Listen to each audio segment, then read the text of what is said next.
Everybody, this regularly scheduled board meeting at South Tahoe PD. If you would all please stand and join me in a pledge. I pledge allegiance to the flag of the United States of America and to the republic for which it stands, one nation, under God, indivisible, with liberty and justice for all. Thank you all for coming. Okay, do we have any comments from the audience on non-agenda items? I understand there's some audience out there, but they'll be coming in on an agenda item, so we'll get to that in a bit. We don't have any comments, it seems, so do we have any corrections to the agenda or the consent calendar? I'm not seeing me on my desk. I move adoption of the consent calendar. I'll second that. It's quick. Okay, yeah, quick is right. We have a motion and a second. Director Cephalou? Yes. President Vogelsang? Yes. Director Sheehan? Yes. Director Exline? Yes. Director Wallace? I can wait too. Yes. That motion passes unanimously. Okay, great. Tim, you're going to lead off this next one. You're going to tell us all about the Christmas Valley Acres Homeowners Association, the metering thing, and then Melanie's going to handle. There's some people online that want to comment, and so Melanie, I'll let you handle all that part of it. That's all right. Yeah, so I'm just going to make a quick announcement before you start, Tim, because we do have several people joining us online. For item 6A, it's going to be presented by Tim Bledsoe, our manager of customer service. Tim will present the board along with his report. Once Tim is finished, I'll call on the homeowners to speak one at a time. We ask that you keep your phone on mute until it's your turn to speak. And when it is your turn to speak, I'll call your name. You'll press *6, and that will unmute your phone. You'll have your opportunity to speak, and then we ask you to hit *6 again to unmute or to remute your phone. We have 5 individuals planning to speak after Mr. Bledsoe, and we will start with Mr. and Mrs. Kristoff once Tim is finished. So I'll call everybody by name, and everybody will have their opportunity to speak. So go right ahead. Sounds good. Well, like Melanie was saying, today we have some customers from the Christmas Valley Acres Homeowners Association that would like the district to individually meter 15 homeowners within their association. Currently, all homeowners within this association are receiving individual billing for flat rate water and sewer services. This past Monday, the district staff met with the Metering and Development Ad Hoc Committee to discuss this issue. And what we have is, according to the Administrative Code Section 3.1.18, common interest developments that are managed by homeowners associations will be master metered. This is consistent with other HOAs and multifamily properties that we have serviced in the past with a master meter. In your board agenda packet, you will see that the association's concerns and the district's responses to each of them. In order for all the 15 units to be metered separately, then the board will need to direct staff to change the administrative code. So at this time, we can start with Mr. Kristoff or Mr. Castro. Yes, so we'll go ahead and have Kristoff Castro. Are you on the line? You can hit *6 to unmute your phone. Yes, can you guys hear me? Yes, go ahead. Okay, let me introduce myself. My name is Kristoff Castro. I'm the president of the Christmas Valley Acres Association. I'm a homeowner at 3025 Christmas Valley Road, South Lake Tahoe, townhouse number 6.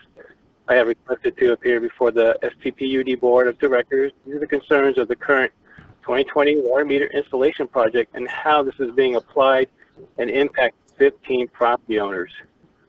Project management and scope of the 2020 water meter project has not been fully disclosed to the 15 property owners who could have reviewed and provide feedback to the water meter project, as the district did with Sky Meadows HOA, who decided to install the master meter instead of installing individual meters.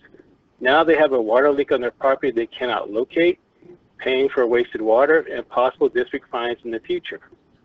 The South Lake Tahoe Public Utilities customer letter that I received in early June 2020, there was no date on the letter, stated a water meter would be installed on townhouse number 6.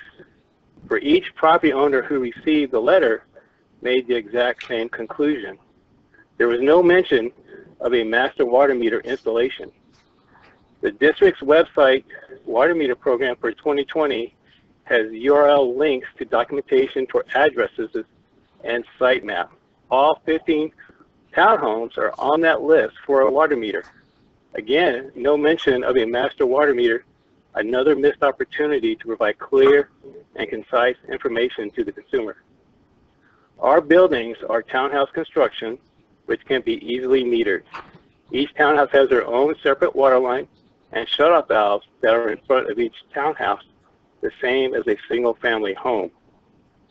The 3-yard hydrants you mentioned located on the property are not used and can be easily capped.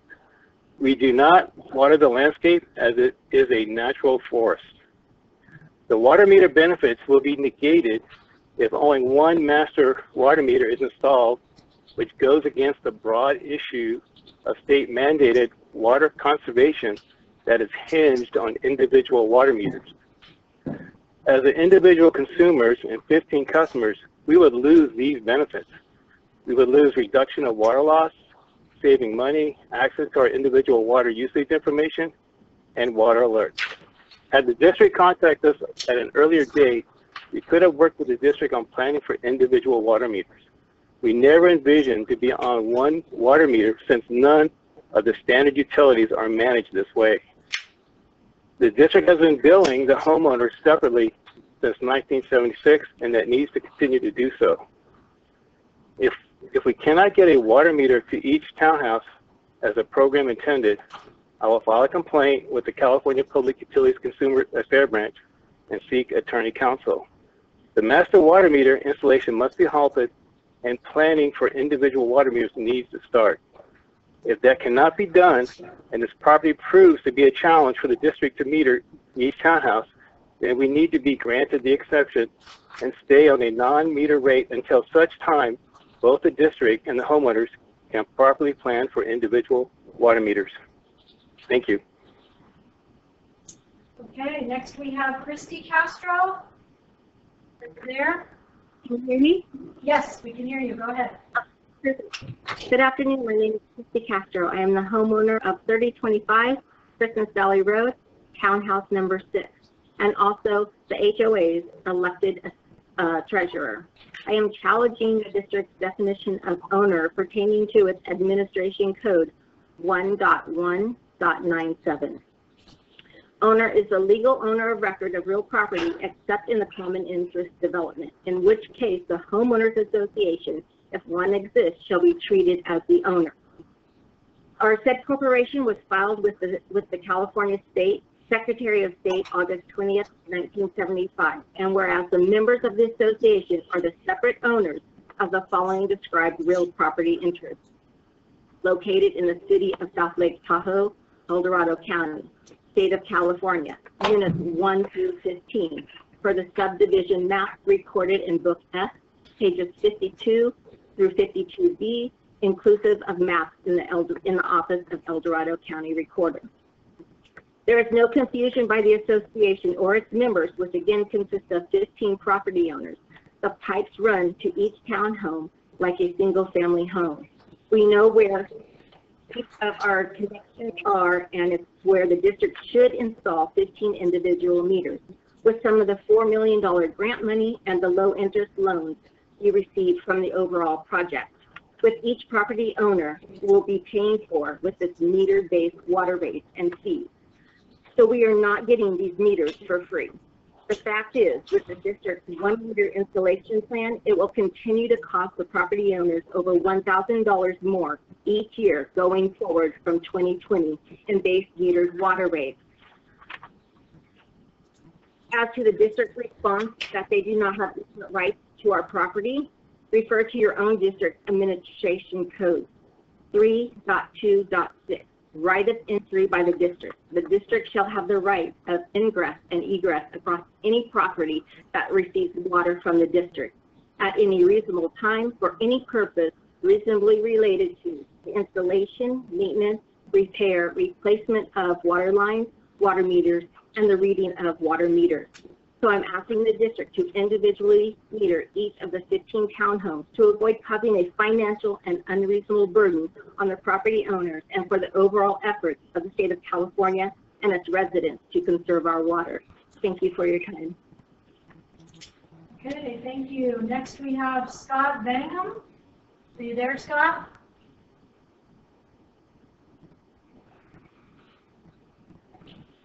Press *6 to unmute your phone.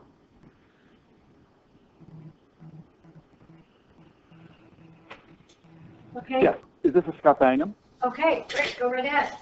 Good. Thank you. Good day. Thank you for your time. Again, I'm Scott Bangham. My family owns townhouse number 1 at 3025 Christmas Valley Road. I am making the request that we have a single meter for our home so that myself and my family can continue to use water from your district. A single meter for our townhouse will allow my family and myself to monitor our use and participate more fully than we have since the flat fee was started back when we purchased in 1978. Thank you. Okay, thank you. Next we have Amy Lavradier. Amy, are you there? Hello, can you hear me? Yes, go right ahead. Hi, my name is Amy Laverdier. I'm the owner of 3025 Christmas Valley Road, Unit 14, for the last 2 years. Similar to what Christoph stated, I received an undated letter in June that stated that I would have a meter installed on my unit. And I was expecting that to happen this summer. I was expecting to receive communications to facilitate that installation. And I was surprised one day this summer when some digging started happening on the line that comes into the whole complex. I assumed that the meter would be put in my own unit, not for the complex, and started asking questions about this. I'm requesting a single meter for my unit as well, mostly because I expected one, but similarly, I live here alone. And I do not use a lot of water. And there are neighbors of mine who use a lot more water than I do. There are multiple people living in their homes. I think it would be unfair for us to have to figure out a way to split the bill that would come to our HOA. And I think it removes the spirit of accountability that this whole program is seeking to. So again, I'm requesting a meter for my own home. Okay, thank you, Amy. Sorry about the butchering of your last name there. Next we have Marina Simpkins. Marina, are you there? Yes, can you hear me? Yes, go right ahead. Thank you very much for having us, and thank you, Grace, for organizing this for all of us. My idea is pretty simple, and it's similar to what everybody else is saying, not only for a financial standpoint where some condos are empty, and therefore they're not using that much water as other ones. There could be a leak in one of the toilets, and then that water is running out of control, and we have no, control of how much water we're spending and wasting, because specifically, I think it's an environmental issue.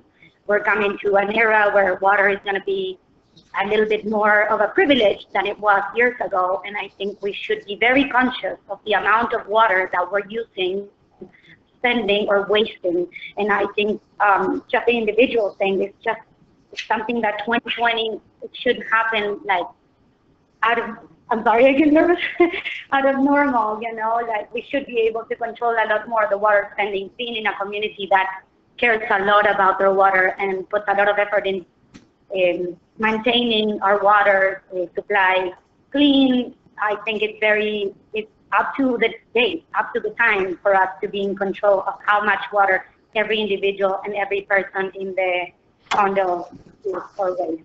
I think that's about it. Thank you very much for having us. Thank you.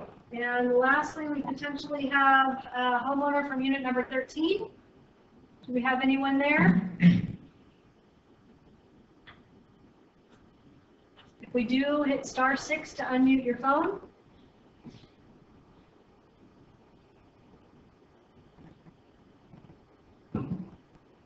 Okay, I think that wraps it up for the speakers on this topic.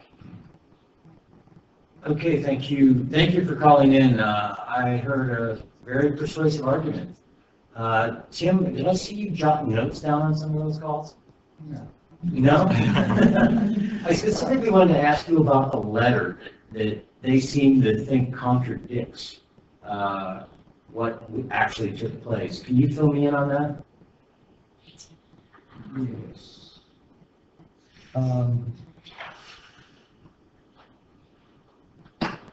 Just one moment. It is true, the letter did go out. It didn't have a date on it. It came from our water meter installation coordinator. But in one of their comments, they said that, you know, the letter they received saying the meter would be installed on each unit. And basically what it says, standard letter, basically says that it was sent to each customer that would be impacted by the meter installations. The letter makes no statement that a meter would be installed on each unit, but instead states the district records, the district records show you do not have a water meter installed on your property, and a meter is planned to be installed this year. Okay, so it was a form letter and it went out to everybody. And it wasn't specific enough, so that was probably a little communication fault on our part, right? Correct. Okay. Paul? Can't do that. My 521-31-9906. Please stop, though. Excuse me, do we have someone speaking? I think that was Nick. Is that you, Nick? No, sorry about that. I accidentally unmuted for a moment. Okay, gotcha. All right. Sorry, Paul, go ahead. I thought it might be a good idea. I'm assuming Gary's on the line. Gary, the staff. I'm on the line. Okay. I thought it might be a good idea for Gary Kivistad to maybe give a little more detail in describing and how the request contradicts what our administrative code says. And the reason why our administrative code is written the way it is. Yeah, I agree, but Tim read it, and it obviously does, you know, it's clearly spent what it is. I guess the question before us is, do we want to change that code? Gary, go ahead. Okay. I'll try to be brief. The administrative code provides for multiple properties that are either defined as a common interest development or a common interest development with an HOA. If it is just a common interest development without a HOA, that means there's no common area, so there's no need for an HOA. And in those situations, the district has the public access right to install its lines and so forth in the road out in front of those properties. In a homeowners association, and then the reason why your code is written this way is that there is common area that is owned and managed by the HOA, and the lines that have been installed or that could be installed in a new one, those are private lines on private property, not owned by the district. Without an access right over that property. In this situation, you know, it's an existing HOA, so you've got lines that were installed, I'm assuming back in the 70s when the complex was built, that are not up to, I'm going to assume they're not up to district standards. That would have to be verified. And but the district doesn't have right to go on and maintain and work on those pipes because they're private. And in talking with Tim, that's something the district would be difficult to take up in having to consider taking ownership of those lines in their current conditions, because you'd have to verify that they meet the district requirements first, and repairing and replacing those would be, and even just determining what was there would be a significant expense. So having an HOA means that the HOA is responsible for all the lines from the property line to their individual units. And because that way the district does not have access to those lines, and the district can't install a remote meters in the middle of a private property owner's lines. We don't, administrative code doesn't provide for that. And this is how, that I'm aware of, this is how all HOAs, all CIDs with an HOA are treated by the district thus far. I'm not aware of any, in talking with district staff, that there have been any other exceptions made.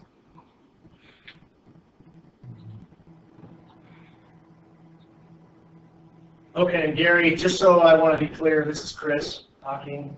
That would be consistent with our policy on single-family residences as well, is it not? I mean, as far as water line from the property line to the house is private property, so really no differentiation, am I correct? That's correct. You know, you can't have each prop, like a single-family dwelling, has to have the meters out at the property line, and everything behind the meter is private property and not the responsibility of the district, obviously, because it's private. Okay, thank you. I have a question. In this reality, sorry, Dwayne. In this reality, would we be required, if we did a separate meter for each of the 15 units, would then you also have to provide a 16th meter for the common area, regardless if it's in a natural state or not? If we were to entertain this option. Yes. If it wasn't capped. Yes. That would be required. If water was supplied to the common area, that would require another connection that would have to be built. But I think it's one of the speakers noted that there's 3 hydrants, they don't use them, and if they were capped off and not utilized, that probably avoid that situation. But we wouldn't know if they would get tapped in the future. We'd have no way to know that. That's correct. So we lose control. You wouldn't know if somehow they were reconnected. Do I need any comments? Yes, I wanted to make sure for a change that I listen to everybody before I speak. And usually I just like to comment on things I know nothing about. But one question I had, the first one was, I didn't understand why it would cost $1,000 more per year per unit. Is that a correct statement? I thought I heard that. I heard the same thing. I was curious.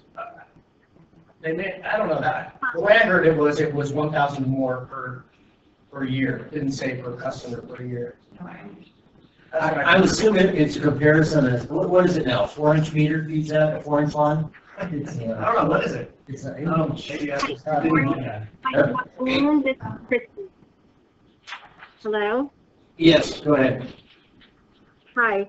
I'm the treasurer at Christmas Valley Acres Homeowners Association, and based on if you were to individually meter us, our individual base rate would be $138.16 quarterly. You are putting in an 8-inch meter and charging us for a 4-inch connect. Possibly, if you were to build a homeowners association quarterly, $2,302.50 quarterly. So the difference is $15.34 per unit. If you times that a year, it's $61.36 per unit. Now, if you're billing the homeowners association, as a combined, all 15 units will be paying over $1,000 per year by not individually metering us. Total. We're getting 1 year paying over $1,000 a year more as of 2020 going forward. Okay, thank you for that. All right, thank you. And It looks like it's about $300 a year more. I wanted to make sure that each have a separate APN, is that correct? That is correct. When I was in real estate, I sold a few of those. Okay, and one thing they said that made sense is that some people had different uses of water than others for who knows what reasons. But not every family is the same, not every family is the same size. And the other was about a leak, that if one place leaked, same idea. And then the common area landscaping I saw as maybe as a problem. And then the irrigation would probably still have to be, if they're going to irrigate or if there are fire lines, they would have to be still something jointly if there was irrigation. I'm interested in helping solve the problem because it was an unintentional misrepresentation on our part, unintentional. So, Dwayne, before you go any further, Go ahead. it might help if you kind of go over our discussion in the committee from a couple days ago. And that may illuminate some of those points for Dwayne. I mean, Okay. just because then we're not going over the same ground. Yeah, I should have asked for a committee recommendation first. Well, not necessarily recommendation, just what we talked about. Okay. And basically what we talked about is number one, the main that comes off of the district's main that goes up into Christmas Valley. Mhm. That is a private main. It's a private 8-inch main, which, you know, we have no ownership, no responsibility for. We don't know what kind of shape the main is in. So, you know, after discussing that, you know, since we don't retain ownership of that, you know, it all comes back to what the original verbiage says in the administrative code. We'll master meter it at the property line for all 15 residents. Because if we go up and we put meters up on that private line, you know, we have no easements, we have nothing. Yeah, Let's get to them. that seems to be the sticky issue on this. So let me elaborate a little bit. Okay, so in our committee, we talked about that. And the one thing that I'll tell you straight up is that we want to make sure that we're revenue neutral here. So we're fair on the cost that they're paying for the water. The 8-inch meter was originally going to be installed because of the fire flow out in that area, right? But in no way would that be financially their responsibility to pay for an 8-inch meter. So Tim's come up with an alternative for that. But let me go on. Starting with the two options that are on the table for the homeowners. There's two of them that I know of. One would be installing sub-meters on each of their units, which would identify the water usage for each unit individually, which would be at their expense and very low from what I'm told. The second one is they could get their meters individually installed if they were willing to run the water line for each unit out to the right-of-way so that those meters could be put in. So that's alternative 2. And then lastly, what we talked about in that committee was the ability to monitor, because you have the 1-year grace period after putting in a meter to determine how to make that equitable for the people that live there.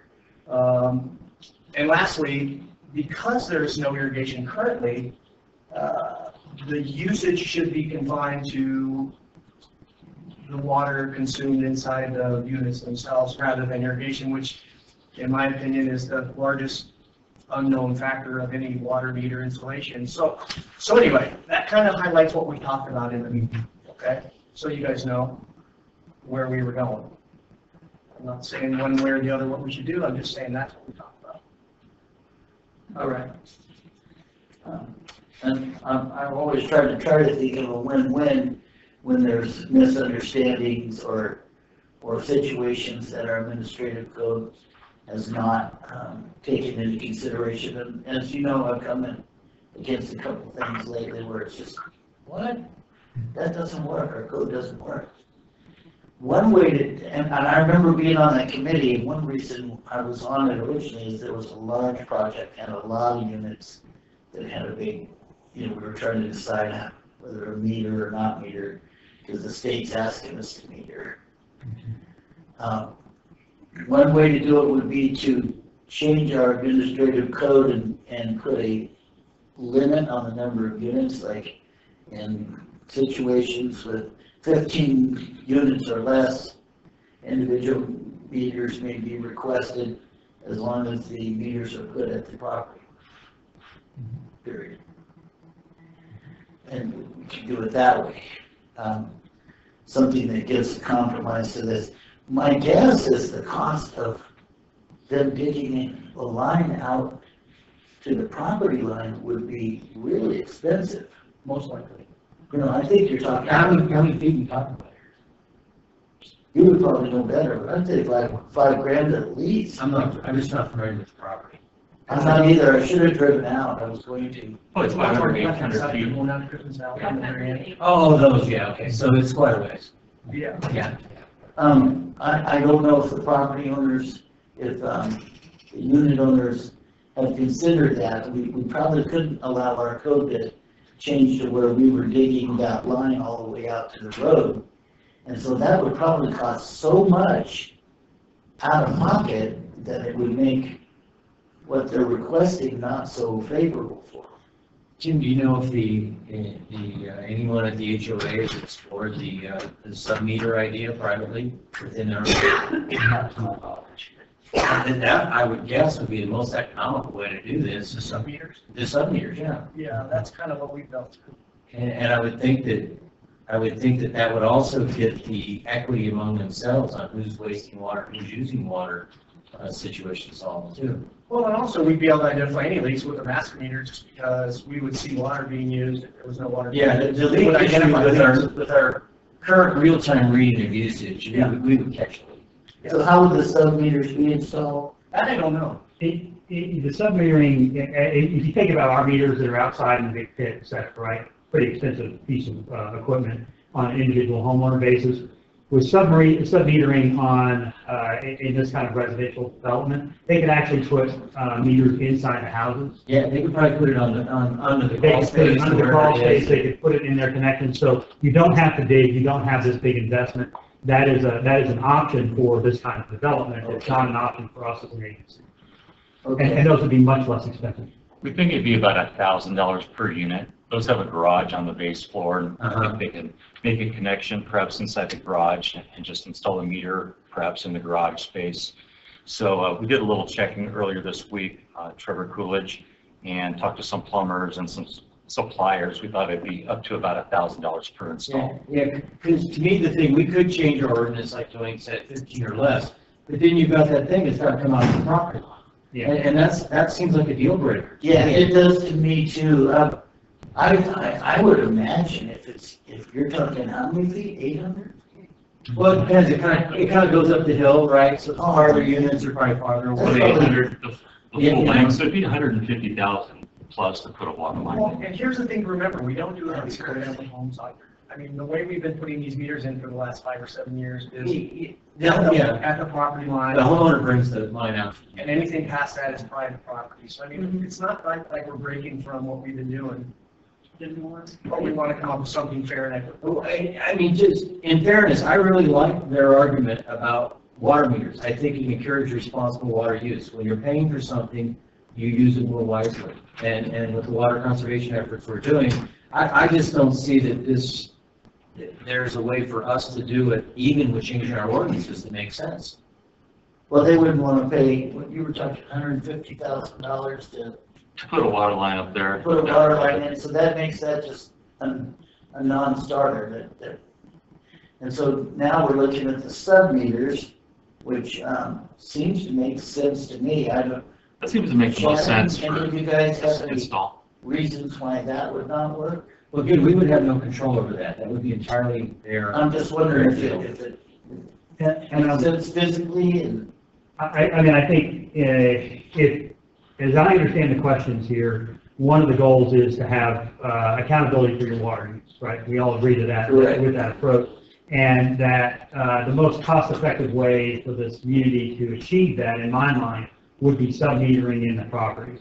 That's not something that the district would want to be responsible for or to install for these homeowners, in part because it's something that's installed inside of the property. If there was a leak, we could be liable for that. We don't want to take responsibility for anything And again, inside it would be someone's house. on the property. Yeah, much like a residential sewer pump station or something to that effect. We don't want to have involvement or ownership of that kind of asset.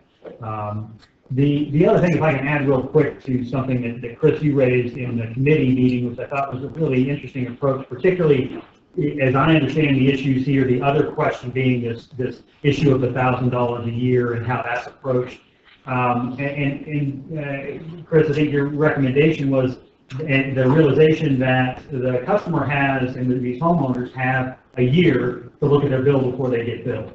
And to take that time, assess what is actually happening, looking at the 4-inch meter, looking at the rate, that allows the homeowners then to come back to you in a year and say, this is what we would have been charged, and this is what we were charged before, and now this is what the rate is. We need to have an adjustment to this in order to account for this potential increase in cost to us as the homeowners. That gives them a chance to come in, show you what the actual facts were for the meter consumption, and to deal with it and ask you for some sort of adjustment. That may be going from a 4-inch meter down to a 3-inch metered rate for the master meter, something along those lines. I thought that was a really creative solution to this problem, is it gives you a chance to actually look at what the real data is, the real consumption, and for them to then come back to you and ask for an accommodation based on the actual information that is the water that's consumed out there. Yeah. The sudden. Not the sub-meters, but No, looking at. what he's saying is we got a meter installed right now. Correct. Let them meter. They're not going to be billed for a year. Yes. Let them see what they would have been billed on that informational statement. Yes. And then they've got more numbers. And then they can come back to you and say, charge us for a 3-inch instead of a 4-inch, based on the revenue that the impact to them and to the district's revenues. Would they have to switch out? We're actually planning to install, and Trevor, correct me if I'm wrong, we're planning to install a 6-inch meter. We need to do that on this 8-inch line because there's a fire hydrant on the property. We don't want to constrict that fire protection. So we're not installing a small meter. We're just charging them for a rate that is closer to being revenue neutral. So that'll actually be a little bit lower cost. Yeah. Mutual benefit, right? I mean, they're not being billed for the actual size because that's for fire flow purposes, which would be. Right. We separated that out long ago. Right? Yeah, Tim already came up with some sort of formula for that. Let me sum it up so that I help myself there. Take it easy. Can I jump in real quick? Go ahead.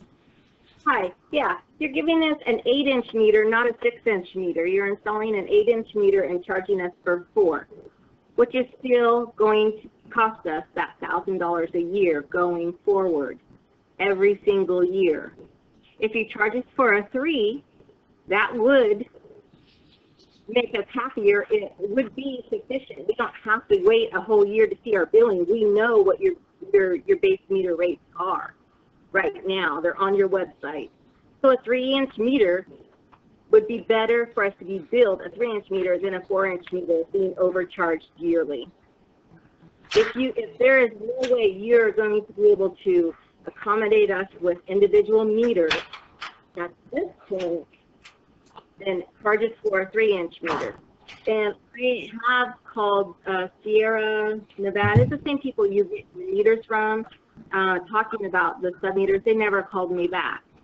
So the inside sub-meters would benefit us if they went to a 3. Then we're not overcharged yearly, and we would consider sub-meters. But at this point, we still want to be individually metered, and we want to talk about the cost. If you can come up with a cost that it's going to cost us to be individual meters, so that we can make a clear decision on this. Thank you. Would we be able to come to that answer now without knowing the consumption levels of all the units? And so that's to Chris's point about waiting 6 months, 8 months to see what consumption meets, or do we have enough information to come to that decision now? Because I agree with most of the comments that amending our code now would not be to these individuals' benefit, and I would argue opens up the fairness argument with all the other HOAs, especially if you look at the unit count.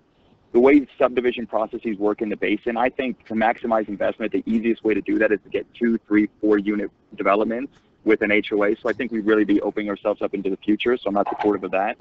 So I guess the question really is, how do we develop a mechanism now to ensure cost parity for these folks so they have comfort into the future that they're not going to be charged additional fees?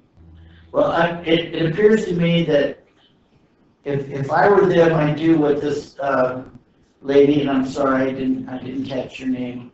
I apologize for that. The 3-inch meter, we could probably live with that. Hang on a second, Wayne. Paul's got some numbers for us. Go ahead. Yeah, the reason that Tim is recommending the 4-inch is because the cost of that, along with consumption, in total is the closest revenue neutral dollar amount to what they're currently paying. The spreadsheet here that you're looking at is comparing if they would have actually received an individual meter, that's the base charge. They're currently paying $175.17 per unit, which is $2,627. The base rate for the 4-inch meter that customer service is recommending is $2,300. The difference is about $325, and that's revenue that can be used to apply to the consumption. And that's another good reason for having this monitoring period to see, will that $325 cover their consumption over a year? Or over a quarter, I'm sorry. And I didn't know if they heard or not, but our GM, John Keel, was saying that to dig out to the property line, because the distance could be as much as $150,000 divided by 15, which is 10 grand each, to accomplish that. That doesn't seem like it would be a good payback at all. Not a cost effective. Hi, it's Christy Castro again. Yes, I understand. I understand what you're saying, and yes, $150,000, but we don't have numbers in front of us, bids in front of us, so we don't know the actual cost that it would cost us. Again, if you bill us for a 4-inch meter, we are overpaying, correct? And the flat rate base that you were saying, the $175.17, we've been paying that. That is a flat rate base, not a new meter base rate. So including in that 175 is, I guess, how you guys formulated the water use is inside of that. Now, when you go to that $2,302.50 is what you're going to charge us. We have water rates are on top of that. This is just your base rate. This is not what we are going to actually pay. We're going to pay this plus our water use, which we will not be able to control because we're all connected. So we're saying it's not exactly revenue neutral then. We won't know until we know exactly how much. But her point is valid though. If the base rate is higher, even if they consume nothing, they're going to pay more. No, I think what Paul said, the base rate is actually going to be lower. Base rate is low. By three something. Well, actually less. Yeah, about 230 actually. No, they're currently paying $2,627. Okay, so the $2,300. base rate of the 4-inch meter is $2,302. So there's $325 that can be applied to their quarterly consumption. Which might cover, yeah, we don't know. We don't know. So this leads itself to, they're still going to get flat rate billed for another year. What's wrong with actually watching those numbers and seeing what happens? That's kind of what we said. This is Gary Kavissa. Could I make a couple comments? Sure. And I'm kind of piggybacking off of what Nick said about trying to make this, since we can't seem to solve the metering on private lines issue, is to make this equitable as compared to other 3/4-inch connections where it's billed at $138.16. You're constrained right now because of your meter size, your meter sizes. They're 3 inches, 4 inches, nothing in between in your code, and you can't change that right now because it has to go through a Prop 218 hearing process, as you know. But in the future, when you do your next Prop 218, you could develop a different rate, a way to calculate the rate for a homeowners association. You could adopt a rate that was the $138.16 for each unit behind a master meter. So if you had 15 units behind the master meter, you'd multiply that 138.16 by 15. If there are 20 units, you'd multiply it by 20. And you could write the code that way after you do your next Prop 218 in order to have a properly adopted rate. And that way, it would be revenue neutral to what they would be paying in the future compared just to a single family 3/4 inch connection. It would still be a collective on the usage part, though. No. Yeah, I mean, they're not going to be, we can't solve, it doesn't appear that we can solve that problem of equity between each unit behind the meter on consumption.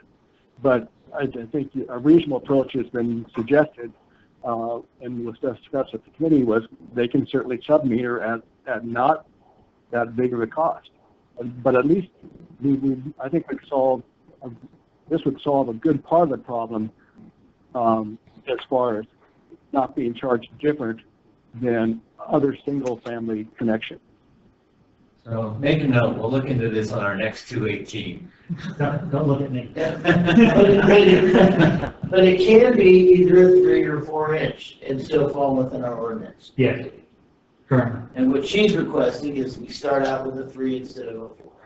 But I'm saying we don't have to, it's irrelevant now, they're on a flat rate for a year. Yeah, it's So going to just be watch the 12 numbers. months before we get. We don't have to decide that until we start seeing what the consumption is and what the. Yeah, 2 quarters from now, we'll be able to see more closely how to match that up so it's neutral. Okay.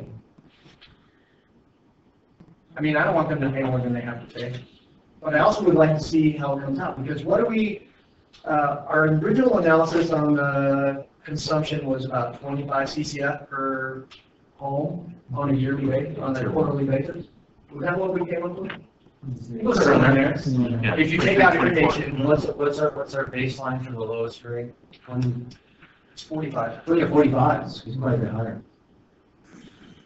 But that includes irrigation. Right. Right. In this case, there isn't any irrigation, so this is simply a case study in residential usage inside the house. So if it's less than, many times the bills are cheaper with low water consumption than they were in the flat rate scenario, right? I mean, that's kind of how it could be if you don't live there or you're not using a lot of water. Right. And if they do the indoor, if they want to do the inside meters, then they can divvy it up amongst themselves. They just have an initial cost. Just a quick FYI, the top of the 3-inch meter is substantially less than the 4, which is why, once again, Tim chose the 4, because that was the meter size most revenue neutral to what they're currently paying. For example, if they had a 3-inch meter, the base charge would be $1,246 less than what they are paying in total right now, which would mean each unit could use double what the average user is in town. So it's substantially more. It may end up playing out that way. We may end up going there when we get there. I don't think we're there. Okay. Well, why don't we monitor it for the next 2 quarters, understand that in the next 218 process, there's a mechanism in which we can look to say, increase or create different sizing classes with different fee structures to ensure cost parity. So we can give a commitment to these homeowners today that we're going to work to ensure cost parity, but we need to, under the 4-inch line scenario, review it for at least 2 quarters to take us to the 218 process and to see what actual costs are going to be, to hopefully bring everyone together so they have the understanding that there won't be any increased cost. We have a mechanism to ensure that we get cost parity without giving any special favors to this particular HOA. Hi, Christy again. I'm sorry. Are you saying you're still going to continue with installing this 8-inch meter before we get any kind of bids on going individual and giving us a option? Well, I think what we talked about is the fact that the meter itself is got two functions. One is for fire protection, which I would be welcoming if I lived out where you are, and two, to supply you with water to your house. What we have said is that the multiplier that we'll use to charge you for water won't be based on any 8-inch or 6-inch meter, but something different to make it fair for you. Am I not correct? Yeah, I mean, I'd recommend we install the meter as planned. We monitor this for 4 quarters, and we come back and do what we can to make it cost neutral for these homeowners and for the district. Okay. I'm going to jump in real quick. If you go to single billing, the homeowners association, instead of individually billing us, we will have to take our CC&Rs and we will have to amend those, costing us money, because right now our CC&Rs do not say that we can collect money for the water.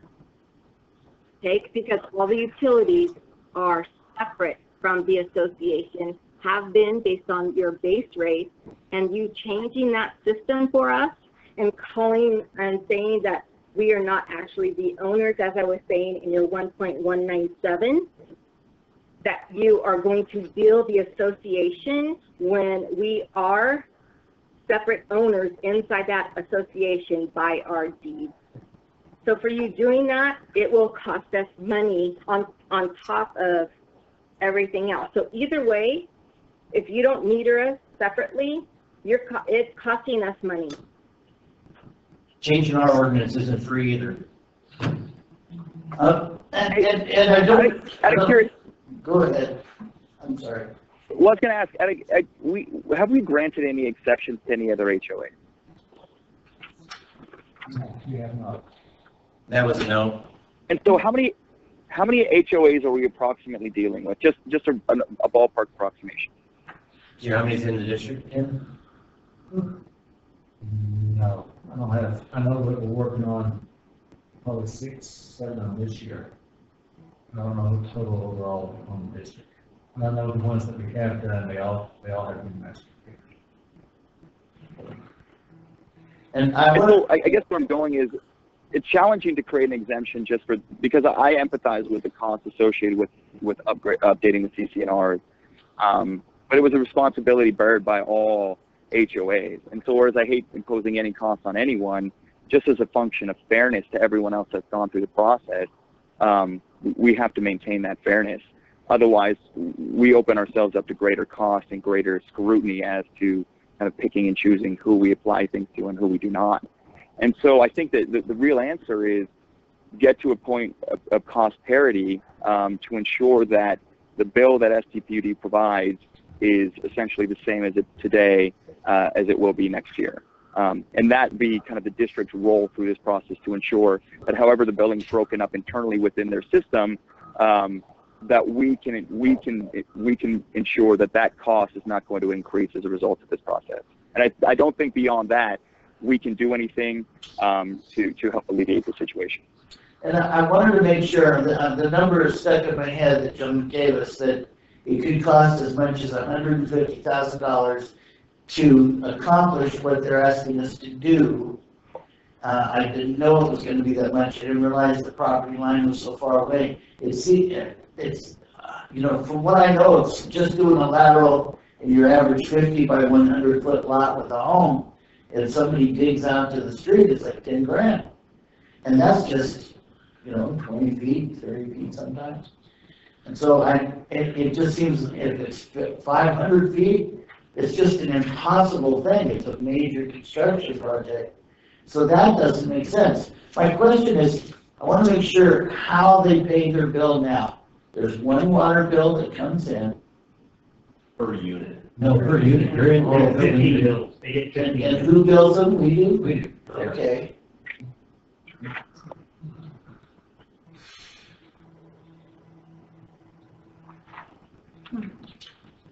Well, Nick, I agree with what you just said. I think that summed up this thing very well.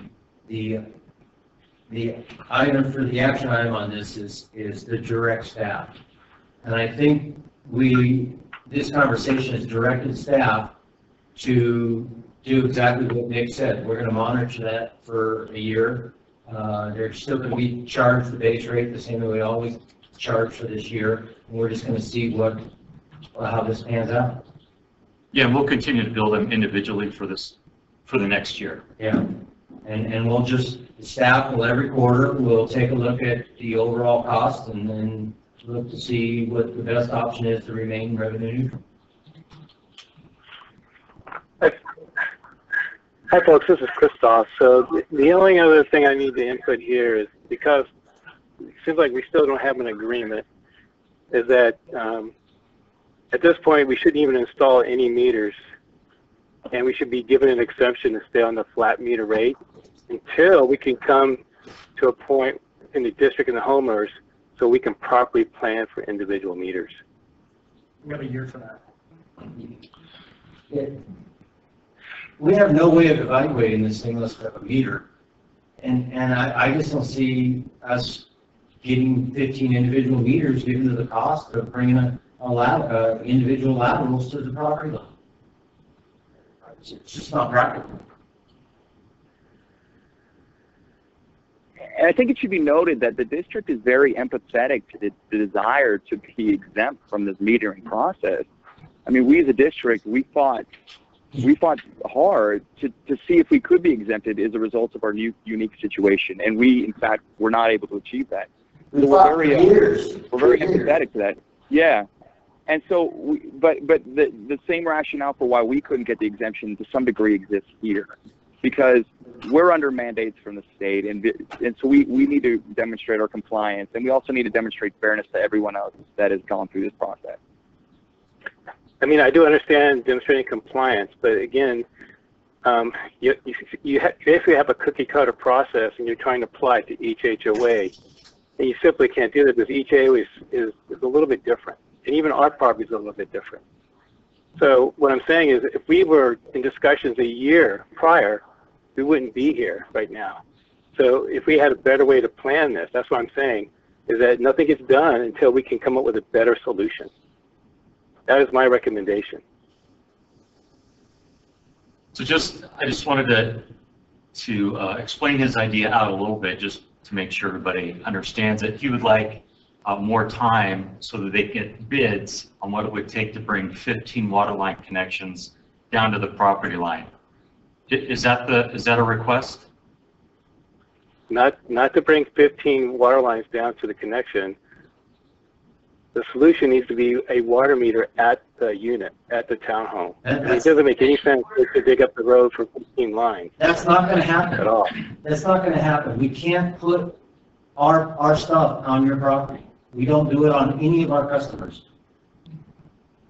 Like I said, I mean, I know you have these rules and regulations as for general governance, but there's got to be some exceptions made due to certain homeowners associations, how they're set up. I mean, this was built in '76, right? That's part of our challenge. And if the challenge is that we can't meter this property, then the only thing I can say is to keep us at a flat rate, at a non-meter flat rate, until we can come up with a better solution. Jim, did you raise your hand? Well, we can go through 1 year. I mean, the meters are to be installed, and they are to be installed. I don't have a year education period. Our sales says they could do that for 1 year. We'll try to work it out. What about that? Well, I think what Tim is saying is, as we talked about before, they have a year where they're not getting billed on the metered rate. If Trevor's out there, he can correct me if I'm wrong. The vault, which is the most expensive portion of this installation, has already been installed. And so finishing this installation, if I understand correctly, is a matter of installing the meter in the vault and allowing the contractor to finish their work. So we've already. Yeah, but that was based on information that we didn't have at the time. And I totally. Had we had better information at the time, we wouldn't even allow the construction of the vault. Sure. And I can. I mean, completely understand. Yeah, I mean, what we were getting in writing is different than what I was being told verbally in email. So you can understand my concern at that point. What we have in writing, what we pull from information from your website in writing, is not what we're getting. We understand that completely. We understand that. That's why we've been working so hard to try to come up with a solution that's legal, so that 10 other HOAs don't sue us for doing something for you that we didn't do for them. But what our staff's saying is, we're not going to do anything for a year, which ought to give us a chance to work it out.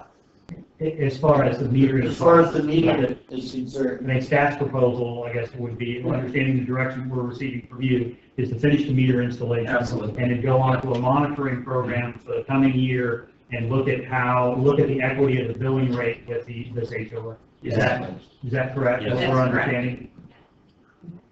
It gives us a year to work it out. Yeah, but we're still, the part of that is we're still going to be billed. We're only going to receive one bill, and that's what we don't want. We want to be individually billed. Not for the next 12 months. You're going to be billed individually for the next 12 months. Right. No, I understand that, but long term, that's not going to happen, and that's what we're concerned about. Actually, the long term effect, not the short term. Okay. I think we beat this horse to death.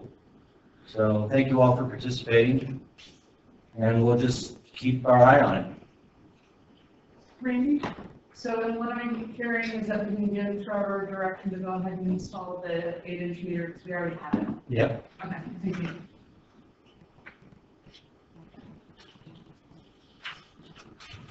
Okay. Diamond Valley Ranch Food Barn. I'm tired now. You caught me off guard. All right, the Diamond Valley Ranch Hay Barn, and we're presenting for Steve today. This project is to construct a prefabricated, hold up construction, you know, Prefab metal building. Thank you, prefab metal building out at Diamond Valley Ranch to temporarily house the cuttings before they are sold, and also to house the new haying equipment that Diamond Valley Ranch has recently purchased. Staff pulled together a design for this project over the course of the summer. We went out to bid and received 2 bids on August 3rd, 2020. The bids came in considerably higher than our engineer's estimate. The engineer's estimate had been around $400,000, and the bids were $558,480 and $749,900. Unfortunately, the low bid has to be found non-responsive because not only was it not received on time, but when it did show up, it was unsigned. And so we did not have a bid bond in place at time of bid opening for that low bid. So that leaves us with the roughly $750,000 bid over $400,000 estimate. Engineering is considering that this is not probably a good value, and we would like to recommend that the board reject all bids, and staff will then do some value engineering. We have heard from both bidders that they think that there are things that could be done to the project to make it more cost effective. And so we will then reach out to them and see if we can't come up with a better plan and rebid the project later this fall. We've talked to Jim, and he thinks that he can make do in the meantime with this delay. And yeah, do you have any questions about it? No, I appreciate the fact that you did that. And you didn't come up here in front of us and recommend we take that $700,000 bid. Yeah. I appreciate that. Yeah, I really do hope that we can find some ways to fix this price. The and get the project down to a level that we all feel comfortable with. The low bidder, I believe, is very experienced in this type of construction, and so. I think you might also be evidence is there's a lot of construction going on right now. Yeah. And down in the valley, I mean, I've personally in the last 6 months probably done a half dozen metal building foundations. I do. Yeah, that's just me. You know, I'm not even based down there. Yeah. So. And you know, that's another thing that we want to look into. We were really leaving the design of the foundation up to the bidder because, you know, it's kind of tailored to the building itself, and we were leaving the building open. And so, you know, that's one of several things that we want to look into. Is there a better, more cost-effective way for us to approach it? So. Okay. Well, great. Let's see. I guess we need a motion on this one, don't we? I'll move that we reject all bids for the 2020 Diamond Valley Ranch hay barn and equipment storage facility project. I'll second this. We have a motion and a second. Director Cephalo? Yes. President Vogelsang? Yes. Director Sheehan? Yes. Director Exline? Yes. Director Wallace? Yes. Motion passes unanimous.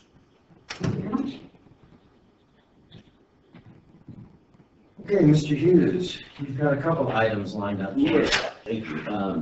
There are two agenda items, one's for the sewer fund and one for the water fund, but I'll just give one combined report and then I'll read each of the requested board actions from each agenda item. So as you know, the fiscal year 2021 budget was adopted back in May.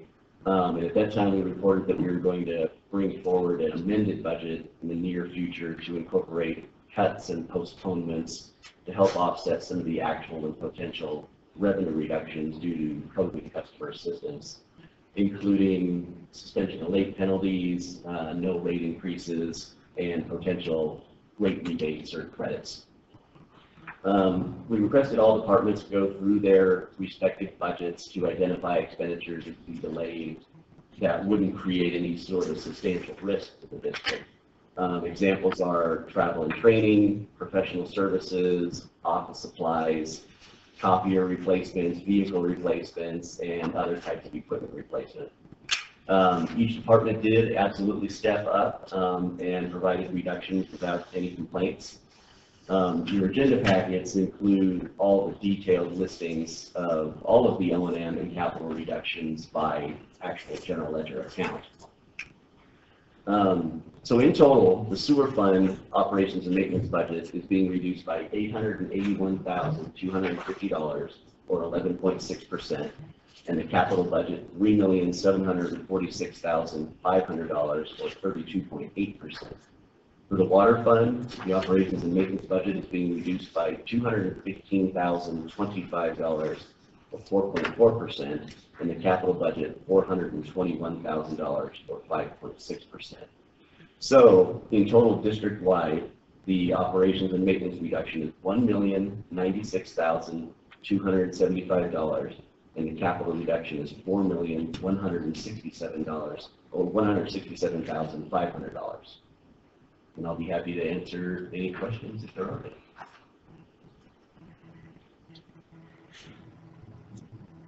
You dazzled us all. You left us speechless. If they're not, I'll read the first motion. Staff recommends adoption of resolution number 3149-20, adopting the amended fiscal year 2021 sewer enterprise fund budget and superseding resolution number 3141-20 in its entirety. So moved. Second. All right, we have a motion and a second. Director Cephalo? Yes. President Vogelsang? Yes. Director Sheehan? Yes. Director Exline? Yes. Director Wallace? Yes. Motion passes unanimous.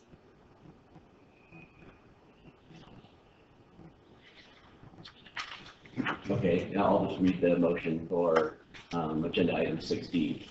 Staff recommends adoption of resolution number 3150-20, adopting the amended fiscal year 2021 Water Enterprise Fund budget and superseding resolution number 3142-20 in its entirety. So moved. Oh, it was a tie. I think Kelly got out there. She was a little quicker. Yeah. Second. Okay, switching it up a little bit. We have a motion and a second. Director Cefalu, Yes. President Vogelsang, Yes.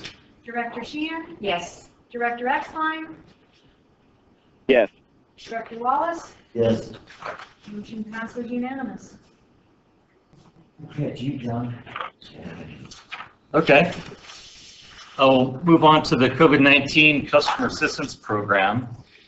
And we're looking for board direction today on a customer assistance program in response to the COVID-19 impacts on our ratepayers, how much, how long, to whom.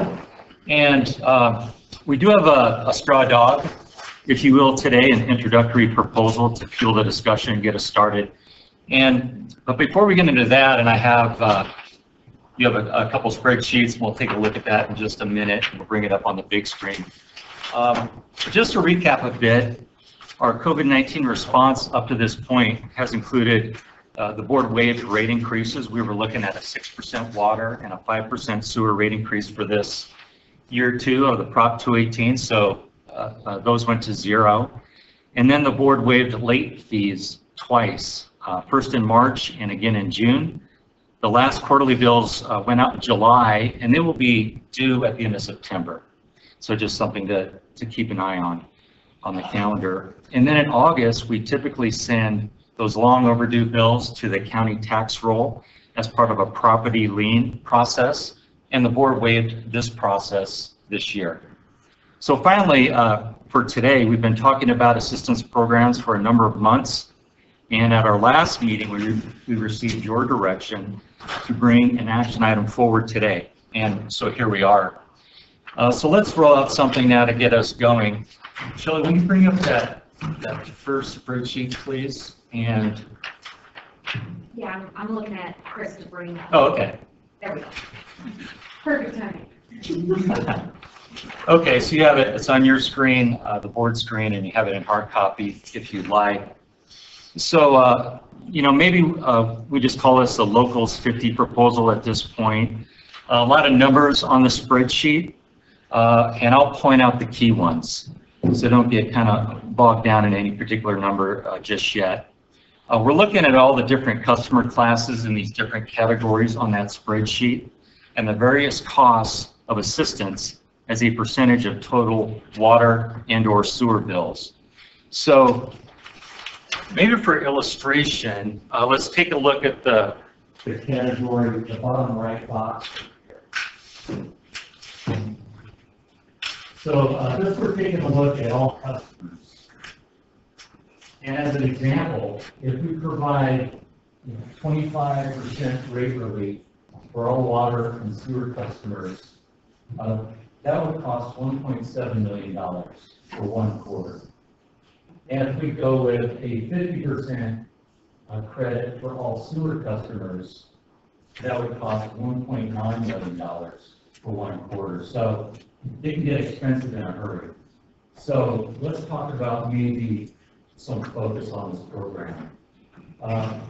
Let's think about focusing, here's our homes up here, all homes, but let's maybe think about focusing on our local homeowners and on our local businesses and on all of our local multifamily units.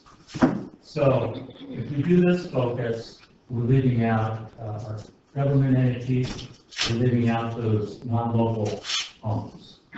So looking at, just as an example, these 3 customer categories. John, real quick, you said we're focusing on local commercial and local multifamily, but you meant all, correct?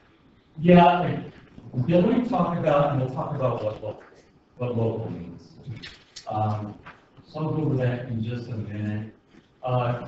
Looking at, those 3 categories, and in this case, we think all commercial is located in town. All commercial, you have local employees, local customers. It seems like all businesses, they're located in town, are local businesses. Now, that's just staff, that's staff thinking this. We'll definitely look into the board for direction on this.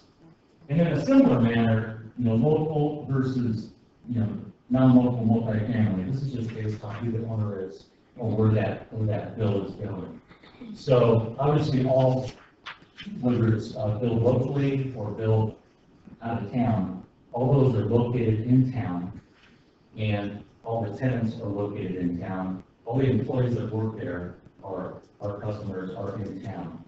So that was kind of our thinking so far, is to focus on the homeowners that live here, all of our local businesses, and all of the local multifamily units. So these three categories, if you add up those three blue boxes, this is kind of where we're getting that Locals 50 plan. At a 50% rate relief for each of the sewer bills, those total $1.1 million. So why focus on the sewer? I think it's because all of our customers, our sewer customers, we serve 80% of water to the community. So sewer just catches everyone, and sewer bills also don't fluctuate like our water bills do. And sewer also has a property tax element, which provides flexibility for us to take this focused approach to this relief program. So thank you, sewer. And so now, what does local mean? Well, we the local questions and put on this right now. Again, we think all businesses that are in town are local. All multi-families are in town and they're local. And all the single-family homes that are owned locally, those are what we think would be included in this locals program. So, I have more to talk about on this program. Do you want to talk about that element, or should I just keep going with the thought process for a while? I think just keep going, John. You're loud and clear so far. Okay. So different customer classes, we provided some focus. We kind of looked at focusing on the sewer, focusing on the local. Now let's think about who in our town really needs this help.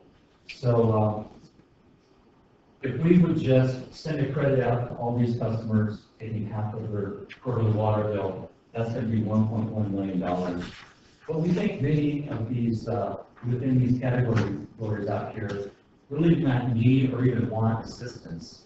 If we just credit them, they're not going to return the credit if provided, but we think they will get time to apply for credit and leave those funds for others. And so if we focus on those that need it the most by implementing a simple opt-in application system, we could really stretch these dollars out substantially. But it must be simple, efficient, and fast. So if we just did all of those three categories, it's going to be $1.1 million. We think if we implement this opt-in system, so people fill out a simple application form, that we're going to get more like, say, up to a 50% utilization rate. So obviously, if half apply and are approved, we spend half the amount. So it goes from $1.1 million, obviously, to $550,000. So we can do more for the people that need it for a longer period of time. So I think with that, I'll go into some details on some of our initial ideas on this opt-in program, on this application process. And I would add, let's take a look at this, and perhaps we can engage the finance committee if you choose to craft the elements and the details of such a program. Shelley? Yeah, so we just mocked up, to give you guys an idea of what it might look like, a opt-in form. So this would be on our website, and we email the customers who we have contacts for, do press releases, do bill inserts to get the message out. And the forms are fairly simple. It would describe whatever our program is, ask for participant information, standard things on a form: name, account, date, service address, phone, email. And then it takes customers into this both eligibility and participant agreement questions. So instead of having the district spend time doing investigation or backstory, you have customers certify themselves. So this is my primary residence, and I've had a loss of my job or my income due to COVID. For the business, it's my business was restricted or closed due to COVID. For multifamily, it was unable to collect rent due to tenant impacts from COVID. And then you have a few participant agreement questions, mainly just everything I said is true, and I may be asked to submit proof of these things. If needed, you click send, that form goes through, and from a customer side, then once we process that, they'd get an email confirmation. So that's kind of what it would look like on a process side. This link would be on our website, on all the material that we publicize, and help folks easily opt in, us easily process it, and potentially allow those dollars to extend longer and farther for those that need it the most. Now, if someone didn't want to use the website, what would be their option? Yeah, so just anytime you roll out a new program, there's more calls with questions. And so right now we already do this with leak adjustments and signing up for all of our various programs.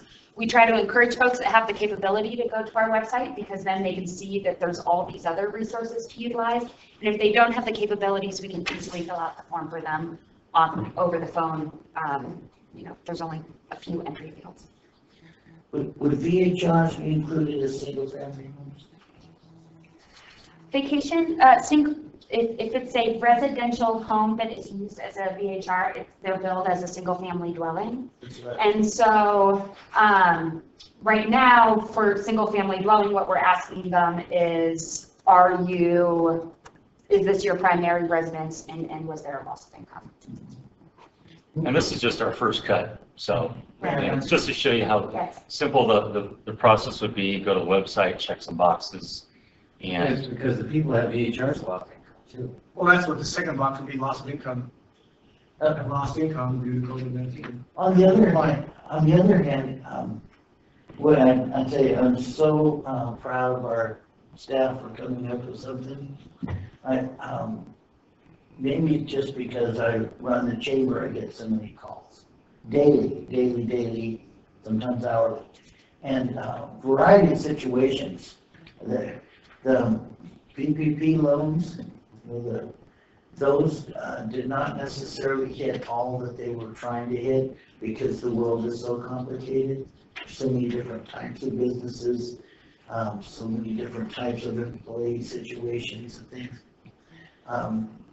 That it was very hard for some people, perhaps were undocumented, didn't want to get involved. Some people did quite well, and some others didn't. For instance, the extra $600 a week was pretty sweet.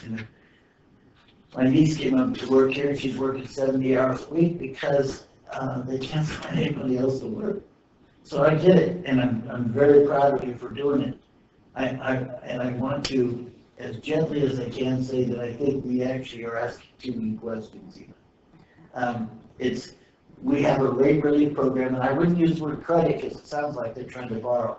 That's just my opinion for a lot of people. And we should just say, yes, I'd like to opt in and receive 50% rate relief. No, I would like, I don't need it and would like the money to go to others, period. No reason to get fancy. We don't need to know what their business is, what they do, what they don't do. We already know. It's in our database. We just need to have something on it where we can, I guess. Even simpler. Yeah, or I guess if they emailed in though, I might be incorrect. We would need to know who they were. But I'm thinking 14,000, 17,000 people come back to us. It creates a huge administrative burden on you guys, when really, one way would be just send it, and the other way would be to ask for the opt-in, and if you don't opt in, use this money for others who need it more than I do. period. That way everybody understands it's clean.